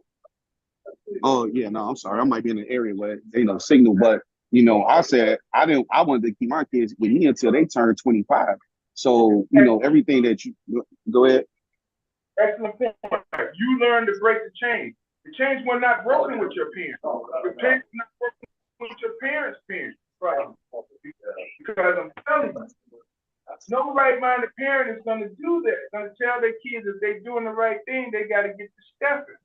And I go back. Your parents had some situations going on in their lives that should not have been. That's why they didn't know how to navigate through it properly. And I'm gonna tell you, when you talking about a 14-year-old being pregnant, I hate to tell you this, but your grandparents they were having kids at 16, 14 years old. That's just and they had 15 kids by the time they wasn't having kids that early, Steve. If agricultural people, and majority of us came from the South, we had a lot of kids, man, and they had them kids young. Yeah, but not that young though. Are you crazy? Man, Steve. Yeah, they were having kids that young back then. No, I'm not saying, but I'm talking about in totality. There probably was a small minority of people. A lot of those men were going to school and they were going to school and going to the military. Like they wasn't 14. It wasn't a slew of 14-year-old, because black women don't even get down like that. You feel me? You denigrated my sisters a little bit. You feel me? You denigrated my sisters. It wasn't even black people. It was white people too. That's just what the protocol. Man, look at Elvis Presley was married 12, 13-year-olds. Yeah, they were marrying young, but the men they were marrying were not boys. They were older men. Right. That's just not true. Oh, okay. Dude, now you're supposed to be the historian. You better look at. You should be able to ask your own people that. That's why I'm telling you it's not true. That's why I'm able to tell you it's not true. It was. I'm not saying. Okay, you know what? Not entirely true. Yes, there were some 14-year-olds getting, but it's just not. It just don't work like that. Where's your grandmother from? Where's your grandmother from? Is she from the north or the south? South, Pine Bluff, Arkansas. And my other grandma, I'm not sure. I think Alabama. That's enough right there. I'm more than sure. If she wasn't pregnant by the time she was under 18, her sister was, and her brother probably, the brother probably wasn't, definitely ain't getting pregnant. It probably wasn't impregnated, maybe. But like I said, the older man typically took care of those younger women when they were in the South. And they wanted them at that age because they wanted more children to help them with the fields. For sure. It is what it is. Yeah, I was talking to the one of the matriarchs in the family, and she was explaining that like how our great grandfather, he was like in his 30s, and he married their mother, and she was like 14. And this exactly. This was way back when, they had the arranged marriages and things like that. So this was so it did happen just like that. They would get the younger women, and also because they was just easier to, just to deal with, to raise them. Basically the men would be raising the little girls, the way they need to. But yeah, that's what she said, the same thing. But to answer the woman's question about why the family's like that, I just think it's because we don't have enough forward-thinking people to be able to break the change. Like the way I grew up, I always looked at the stuff that my mom then was saying and doing. I'm just like, I always questioned it. So I was always considered the, I guess you could call it the black sheep of the family, because I'm always arguing and combating with people when something they saying didn't make sense. Like I never understood, like why would our mom them say, like they would force us to do certain things, like, oh, you got to pay rent or you got to do this. And I'm like, and I understand if they was doing it to build character or things like that, but it never came off like that. It's like they would like berate us and force us to do these things. And I was always like the one who spoke out against it. Like, nah, this is definitely for like some injustice. So now when I'm older, to me, it just always seemed like, well, why would I do my children like that when I know how it made me feel, right? So I always question, like when we say, well, why they want to do it? Like I teach my kids a bunch of stuff, and I always tell them like, no, it's just y'all. Y'all have to stick in this together. So whatever y'all do, make sure y'all doing it with y'all. Like even now, I consider myself an entrepreneur hustler. So I have my daughter. She's now into that. And I talk to them all the time. I said, you know what we gonna do? Because my daughter's saving money for her car. I said, well, you save you up money to a car. I'm gonna bring money to the table. We gonna buy a car, but we gonna use that car to rent it out to buy stuff. My son, he's working now. I'm telling my son, you get you a certain.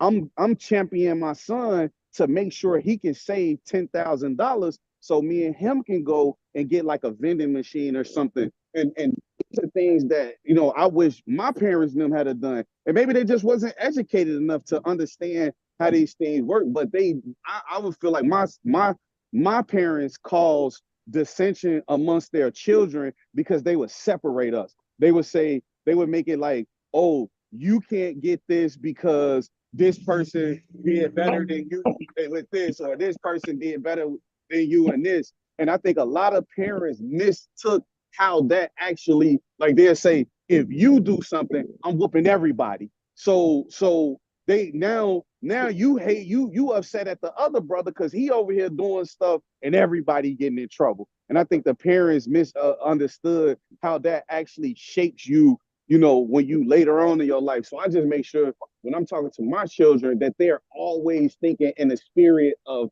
togetherness. Like, nah, we got to do, because ultimately, like the woman was saying, when you got everybody, none of that stuff makes sense to me. I always thought, like, look, why we can't just go get an 8-bedroom mansion and everybody share a room? It be big as hell. Everybody there, community, like that's what it's supposed to be for. But unfortunately, we just don't live in them, and maybe because of that time and environment that they came from, they just went off of what they knew. And I just went out, and again, me being born, I just was like, nah, something ain't right here, and I just went the other way. So right. I just think, I think you got a good direction for the kids. Although I practice and taught my kids the collective. Hey, when somebody get in trouble, everybody get in trouble. Y'all gonna get because y'all got to work this out along with me working this out. And that's the way I did it. But maybe it wasn't fair, but life ain't fair. So. Oh no, it was the same. It was collective punishment on our side too. If they was on punishment, I came over for the summer. I was on punishment too. Because if I did go outside, what I'm gonna do is just me. So it's like I might as well just. So, but. Oh man, he was born. Ain't he right? He probably was punished when he came out. Yeah. But again, but when you say how, but when you say how could a parent do this is actually more common than you think. This is very common. This is very common and very prevalent. So yeah, it takes people to break that chain and do that, but this is why the Black community is the way it is. It's common. Let me share something with you. We were talking about young parents. Guess what happened to me 2 days ago? I get a call. Somebody wants to do a baby shower in NAC. So I said, meet me there. We can set it up. And I see a young couple. I mean, I swear they looked like they were 15, but I thought they were coming. But I obviously saw the young lady. Her belly was big, but she still looked like she's 15, 16, 17. And I'm like, who is this, your brother? She said, no, this is the father. And I'm like, how old are y'all? They said 18. Because, if they was under 18, I'm like, I ain't written this to y'all. First of all, y'all can't even sign anything and be cool with it. But as I talked to them, and I talked to the young man, I said, hey, man, what school you go to? He said, oh, I'm out of school now. I'm 18. I said, oh, okay. And I said, you? She said, 18. I said, what school did you go to? She said, oh, I went to they went to Lawndale Prep. And they said, she said, I went to school with him. I followed him. I said, you followed him? You didn't go to school to get an education and to learn? She said, well, what I really mean is I left the school to come over to where he's at. And that's how it ends up. But, we want to have this baby shower. I'm having the baby in December. I want to have a baby shower in November. So as I talked to the young man, I said, what you want to do with your life? He said, I want to be an engineer. I said, what? I said, okay. I got you. I can help you with that. I said, what kind? He really didn't know. He said, something in construction. I said, well, that's a lot. I said, do you want to be a crane operator, a heavy equipment mover, backhoe digger, bulldozer, dump truck driver? I said, what about a welder? What about ironwork? I said, I can get you into ironworkers union. and they pay money. And it's you don't do welding, but you carry the steel, you bolt the steel together and all these things. But nevertheless, I'm gonna get to you. One thing the young man said, he goes, I said, I can get you in the program that can make you money right now. You get $13 an hour just for training 3 months. And then when you go on, you make upwards of $24 plus. And they looked at each other, the young couple looked at each other, and he smiled like, wow. And I'm like, yeah. He said, wait a minute, my grandfather told me something about something like that over there in St. Agnes. I said, what you mean about you know about St. Agnes? He said, my grandfather over there. Come to find out, the young man is Rock's grandfather. Oh, wow. Yaya's brother. Yaya was a young lady that was missing a few months back she was gone for about 6 months, wasn't she? Yeah. Yeah. She disappeared. We didn't know if she was kidnapped, raped. I mean, not raped, but kidnapped, ran up, blasted, ever. But she finally came back, and I was like, wow, man, I know your grandfather. Then I asked him about, Father Larry? He goes, yeah, I know Father. He over there with my grandfather. I said, you ain't gonna believe this, but Father Larry coming to my house tonight for dinner. I said, it's kind of odd, man, y'all over here, but I'm gonna work with you. So I told him to call Miss Jacobs to get this number, so he's working.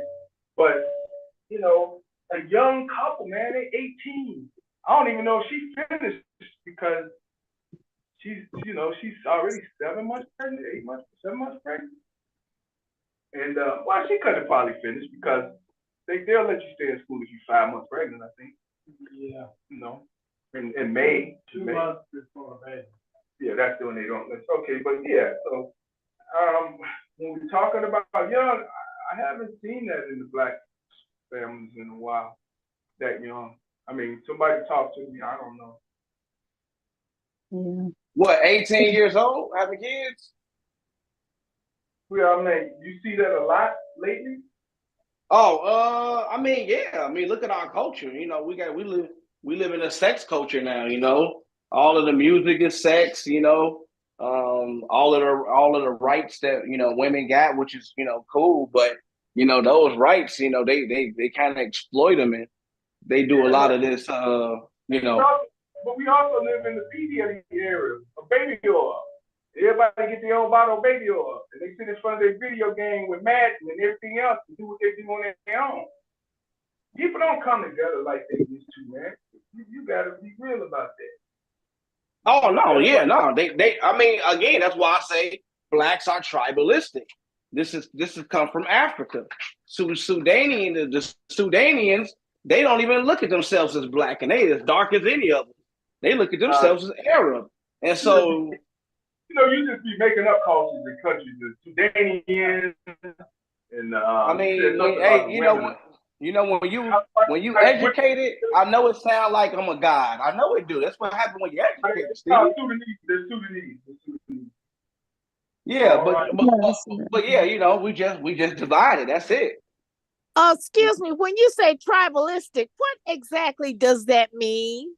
Tribalistic, like Democrats are tribalistic about the party that they're going to vote for. Republicans are tribalistic about the party that they going to vote for.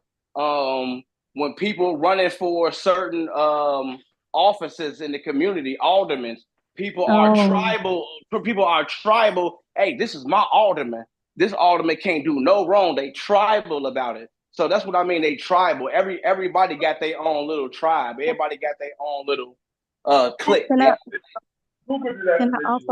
I offer another definition of tribal? No. So traditionally, when you look at tribes, just like families, they have their own sects or pods of families, but all of the families actually work together and connected. Each tribe has just hold on 1 second. I didn't interrupt you.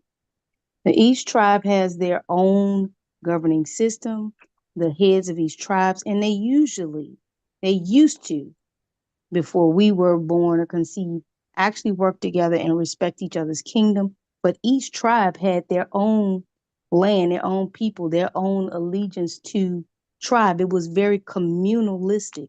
It was not an individualistic. So I do understand what you're saying about people being loyal to a party and loyal to this way of thinking. I get that as being tribal, but when I say tribal, I'm talking about a communal type of living and sharing and responsibility, Yeah, collaborative responsibility amongst each other. That is the traditional term that tribalism used to mean, but I do understand that definitions evolve over time. no, And my no, other, definitions don't evolve. they Definitions Uh, are have, but no. Wait, hold on, I but ma'am. Hold on. Definitions. If anybody watched Roots,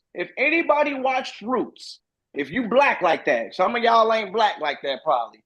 Go watch Roots. When they was catching Kunta Kinte, it was another tribe working with the yes, white it people was. that lived. So when you say it was tradition, them people spoke their own language, had their own Yep, gods, and they were yep, all within a 50-mile yep, radius of each yep, other. And they were yep. multiple, those people did not work together. And So I slavery think proves that. a I better would word offer, than tribalistic, I think, is clannish. Clannish seems to fit what you're talking about more because you prefer to stick with this group of people and do what you want to do. That's a clan. That's clannish. I mean, Tribalistic clan, is you could do that. yeah, so because my, I can't feel tribalistic. right. And my thing is what you're saying and what you're rehearsing is what was presented to us as younger people from Hollywood. And for me personally, I do not give Hollywood and nobody else permission to tell my ancestry or my history, because whoever has the power to tell history, you have the power to shape how you think. So I was I got told this by a wise, information from black by people.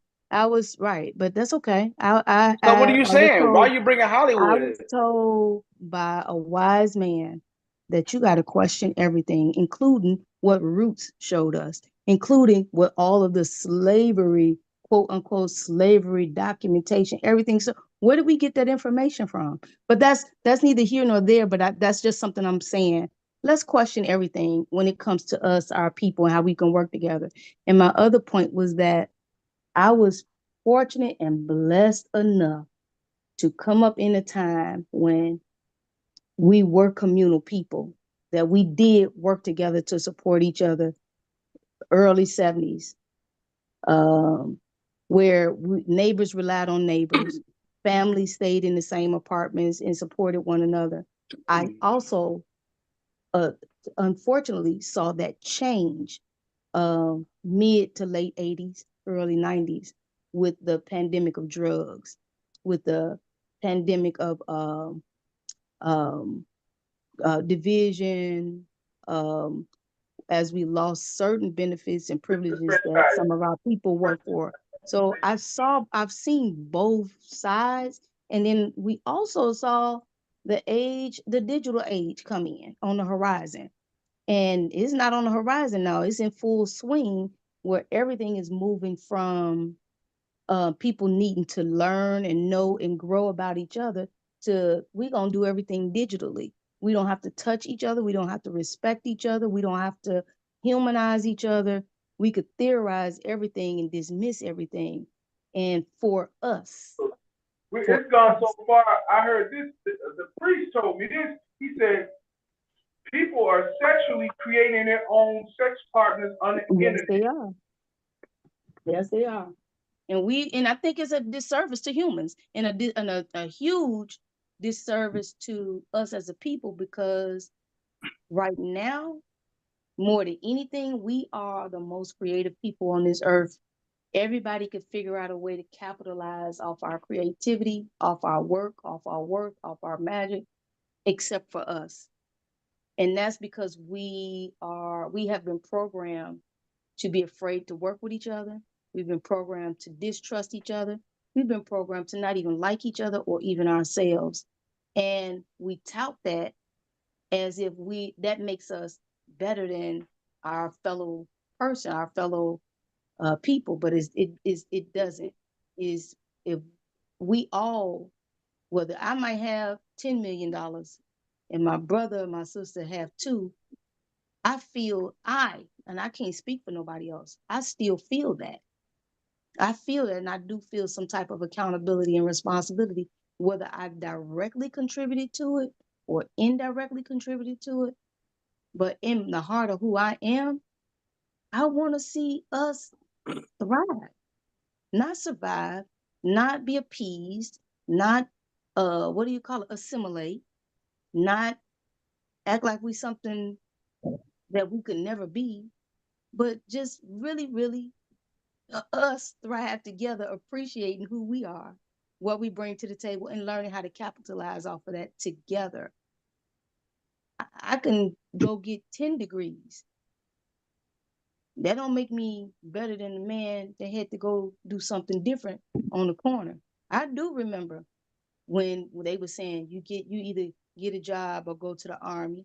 I do remember when they say, okay, you get 18, you independent, and you got to do this. We don't take into account but that's the way we were trained. That's the way we were colonized. But we, instead of us looking at how we were colonized and socialized, we gonna blame each other, ourselves, and our own people.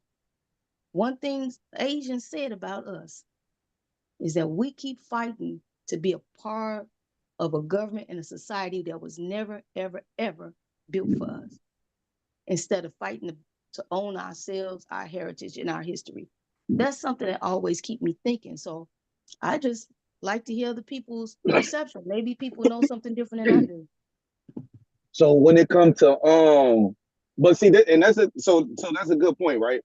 But when it comes to change, then you gotta realize that even when it goes to the politics, no, everybody's still talking about voting for a particular party, even though you just admitted and stated eloquently that it's not for us. But we bump head, like that's another thing that make Black people clash. Because as soon as you tell somebody what it is that you believe in, they'll start, man, that's stupid, that's dumb. Why you doing that? That don't make sense. But you've already admitted that none of it was created for us. That's why I said, even even just being a young age and being with my parents now and looking at the stuff they was going through, none of it made sense to me. And I always questioned it.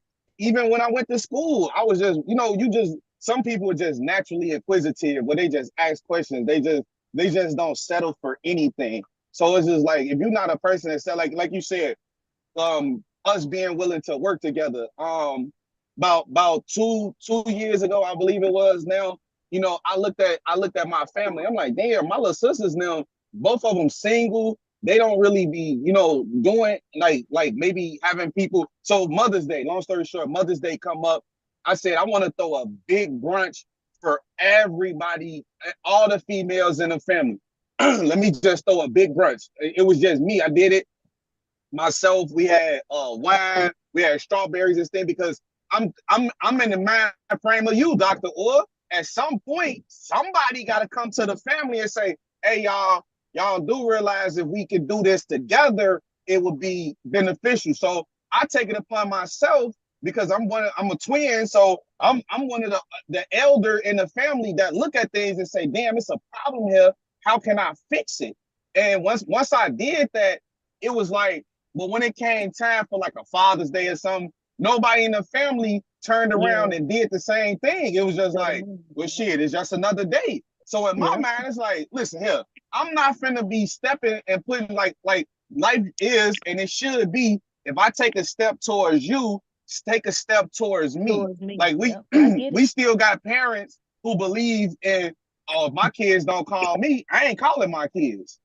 I'm like, and I remember growing up, I would never call my children, because I was so enamored by the mind frame that was planted in me that, oh, kids should call their parents first, and they should always, and I'm like, I did that, and it got so bad that my daughter started cutting on herself. And I'm like, hold on, because she probably feeling like don't nobody love me, don't nobody care about me. So I literally had to change that whole dynamic. Now I call my kids, maybe not every day, but every once a day. I call my kids, check in with them, text them, because I know how it feels for your parents to not call you at all. I go the whole year and I don't hear from my parents at all, except when they want something. They'll say, Yeah. "Hey, can I borrow this?" or "Can I?" And I'm damn. So you ain't gonna even call your son and see like how life treating them. But you Right. know, if you want something, then you will call me. So and that creates a division in the family where you're like, nah, I'm good. I don't want to do nothing for nobody. Yep. Because if the only time you're gonna Yep. call me is when you need me for something, Yep. you ain't gonna call, make sure I'm straight. Nah, I'm good. Yep. So, Yep. like you Wait, said, when it comes to stuff like wait, that, it just takes. have you ever heard the concept of don't do to receive, do because you have the means to do? Because Oh, for if you sure. Listen. and I'm just saying this by working in community, it's a very thankless position to be doing this. Yeah. You know, and you Oh yeah, you ain't gonna never be happy. You gotta look to Oh. do within your means, So- and you can't have the capacity to. I'm just saying, I know you kind of understand that, but For sure, I mean, for sure. No, you're absolutely right. And when I did it, I'm not doing it with the anticipation that they would do anything, but it would be nice because Right. It would be nice. that's how you build bridges. We the conversation is about how do we come together. It Yeah. starts from you doing this, like for example, with Dr. Dre. When he graduated from school, I pulled everybody together. I said, "Hey, we finna get this man something to show That's that right. him graduating is important." So Yep. we went out and we got him a Pele coat. So, but a person say, "Well, and that's just who I am. I'm always gonna be this way. If I take a step right. towards you, I'm expecting for you to take a step toward me." So it's Well, like I get that. some like people in the family have to acknowledge what somebody do. So even if I feel like school ain't for me, I'ma still acknowledge this man for doing something that a lot of people in the family ain't do. But I Yeah. always felt Yeah.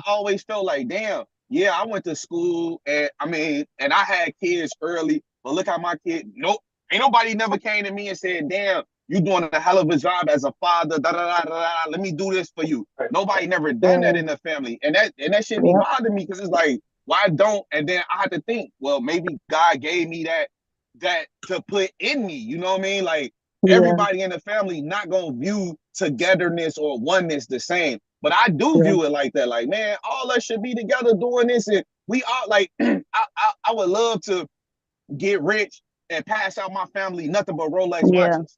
Like Yep. that's a dream of mine. Like that's what I dream about. Like I don't want to get money for me. I want to do it. So and I've For been you. thinking about my little Mhm. sisters now. I'm like, damn, I Yep.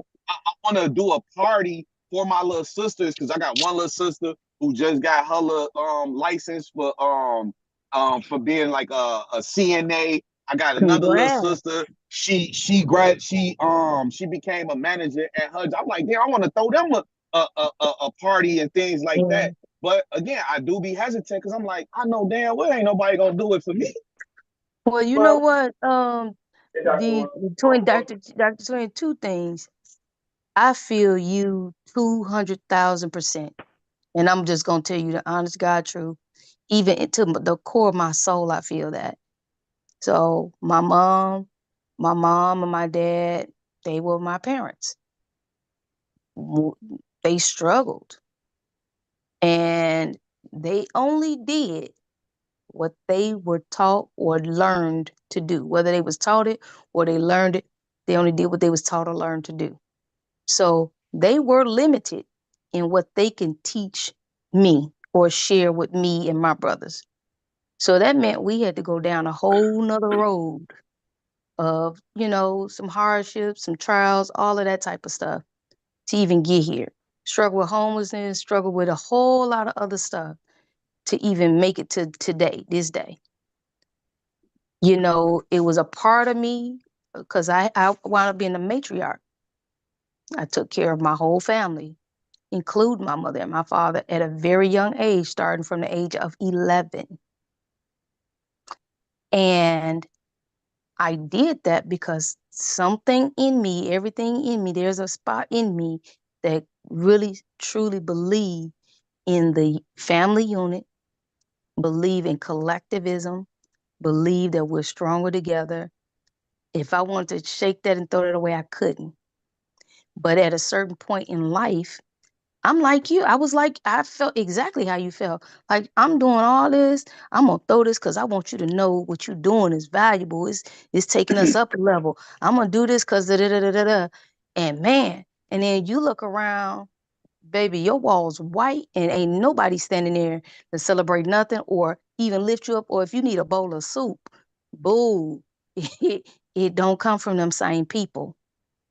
But as an encouragement to you and anybody that feel that way, because I still, to this day, I understand.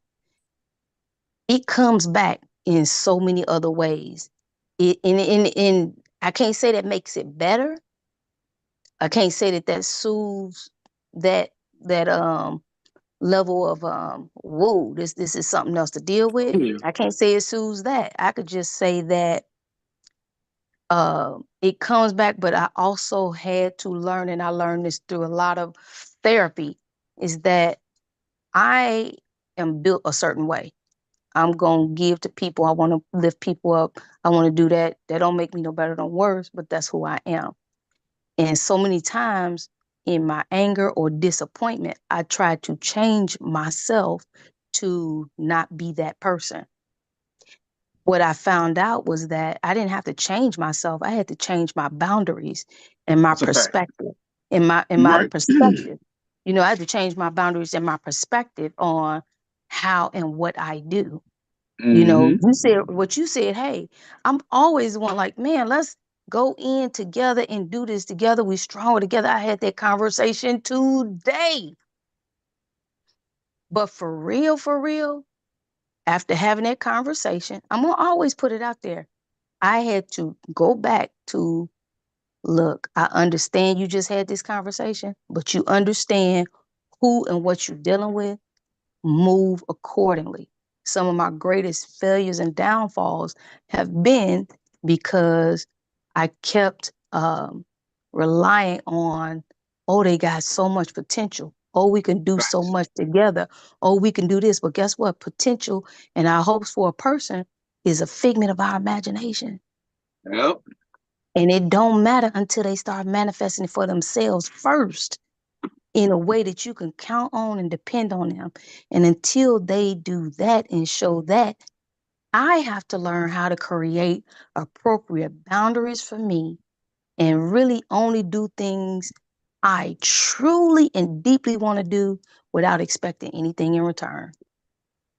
And that, I'm not going to lie to you, is a very hurtful thing. Because in my soul, I know we need each other. And I'm gonna have to keep preaching that, but you dare to change what do they call it? Generational things that we've learned, things that's been passed down from history.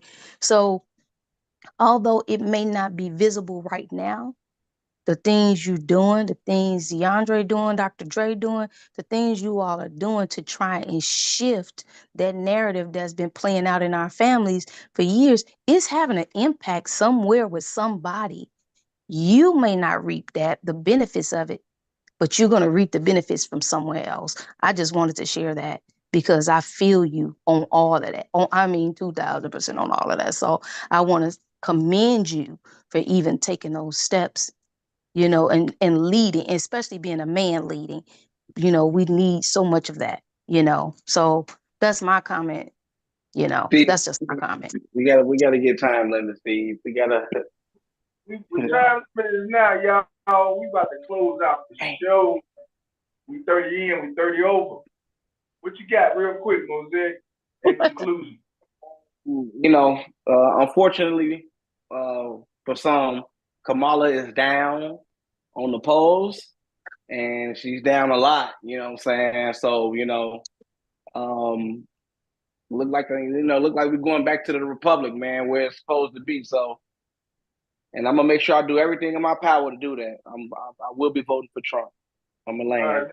Show me your voters registration card when you ever get it. Bro, I sent it in the I sent it in the chat, and you was like, okay. Yeah, that didn't say your name on it. Oh, yes, it did. Oh, yes, it did. Yep. It said somebody had registered. It didn't say you got it. Mosaic. Yeah. Google top smart, throw any states you want in there. That's telling you on people at the early voter request and mail-in ballot. That should tell you 4 out of the 5 profile points. We'll talk next Sunday. No, let's just work it to the after the 5th. Yeah, well, that's just why the early voting taking Oh, place. you just want to, you don't want them to hit, you don't want shot to be so hard. I don't want them to have a heart attack. Okay. I guess Oh, yeah. tomorrow, Monday, Google it, Pennsylvania, find the state information there, okay? Hello, you got anything in conclusion? Just a brief summary regarding the family dynamics, and that is so weird. Well, not weird, but most families are dynamics are how would you say, they're because of the parents who raised these kids' worldview. That's how their parents raised them. So they're gonna pass it on to the kids. So each dynamic is different. Nothing is never exactly Yeah. like his or hers or Oh, theirs. yeah. And Yeah. it varies. It varies. Yeah. And it's too Yeah. complicated to dissect and say the cause of it is this and cause of it is that. So, I just, because my worldview and my parents' worldview are the same. And Yeah. I didn't have it as tough as others have had it. Mm. I do come from a single parent who raised 5 boys and 3 girls. And some of the issues you guys have, we didn't have it because when my brothers got to the age where they wanted to do their own thing, my mother didn't have to tell them to get out. They chose to leave. They had their jobs, they were stable, and they chose their path. So, each one is different. That's it. Yeah, that's true. All right, you got twin in conclusion. So I would say to that, like even when she said her brothers know, live, I think the biggest right? That's a problem. Because the thing is, if you got a single mom raising 8 kids, why would the brothers leave? The mentality should be they should stay and help the mom. Like it should be that way, right? But I get it. Everybody can go their own route, but that it's just like, but again, these are the things that hurt the family. Like when you as a man, you are the rock, you are the foundation, and if you gotta stay around to make sure your family is up there, otherwise that's why you got all these men who just make families and they just move around the way they want to. But everybody, like you said, that's everybody got different worldviews, but to me, honestly, it all sounds the same no matter what direction it is. It's just all just fractured and it's not whole. On the floor in the bathroom. Okay, well, once they decided that they wanted to do things that they know was not permissible in my house, they knew they had to go. Why? So your mama did tell them to get out. See, No, she come on. did not. Yeah. She never did that. Yeah. She told Never. them people to get out. She No, told she them young didn't. men, them boys was bringing women home. They was bringing. Bye-bye, guys. No, Oh yeah. it was Mosaic. This is what it was. Their mom had rules, and they abided by those rules until they said, "I don't want to abide by them anymore. I'm a grown man. I want to do my." What's wrong with that? I respect that don't happen like that, Steve. You know it don't happen like that. It's trial and error. They tested mama. Mama said, "You want to do that? You can get out." She told the boys to get out. No, she did. No, she did. No, she did. Yeah, I think the thing about boys too, being raised by single women, they gonna always try their mamas. Like not in a negative way, not in a negative way.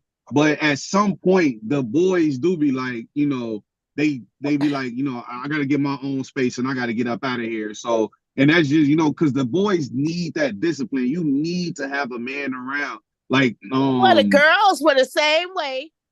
Girls worse. They'll fight their mom. Okay, so no, that didn't go on. They know better. No, I ain't saying it went on. I'm just saying they will. And I'm saying that for experience because my little sisters did that. And they both lived at home with their mama and they daddy. But they Well, fought that their mama, and I'm like, what the hell? So I'm just saying Sure it did. happens. Not happening in every home, but I'm saying it does happen. Most homes, yeah. Right. All right, okay. let Arnold close. I mean, got his last comment. I'm gonna close this out in Dr. Dre fashion. Well, I just want to say, I think I've got an individual. I'm going to ask my son to come on the future podcast, and I will let Mosaic and Twin them know. His background is Wall Street, hedge fund, and I'm sure you guys understand that. You know, I like talking money. Bring them on. Bad. Why, again, with pulling family and information and communication together, which is what I'm working on right now with my children. And so what we've been discussing tonight is important, and I'm working on it now. But more important, I would like my son to come on. He could do it remotely, and hopefully he can answer and address any concerns on Black wealth and all that, because he was Harvard Business School, what's the word, magna cum laude, Morehouse and all that. So he's on the conversation level where it seemed like 24 hours, he right there with his phones and his computers. And I let it say, man, it's almost like he on drugs, But nonetheless, I think that was certainly light a fire on the conversation we're having, and look, I'm sure we can look forward to, and just like to have a chat with the family on Sunday night. So I'm gonna ask them to come on. I'm gonna let everybody know when, so they can get their questions or whatever they would have. I'm hoping to get them. There you go.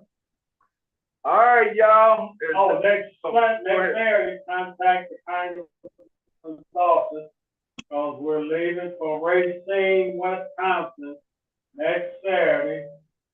So any questions, you can call 773-533-9940. Again, for the Kamala Harris campaign in Wisconsin, Racine, Wisconsin, one of the battleground swing states. And don't forget, Mosaic, now that website, Target Smart, you go in the state.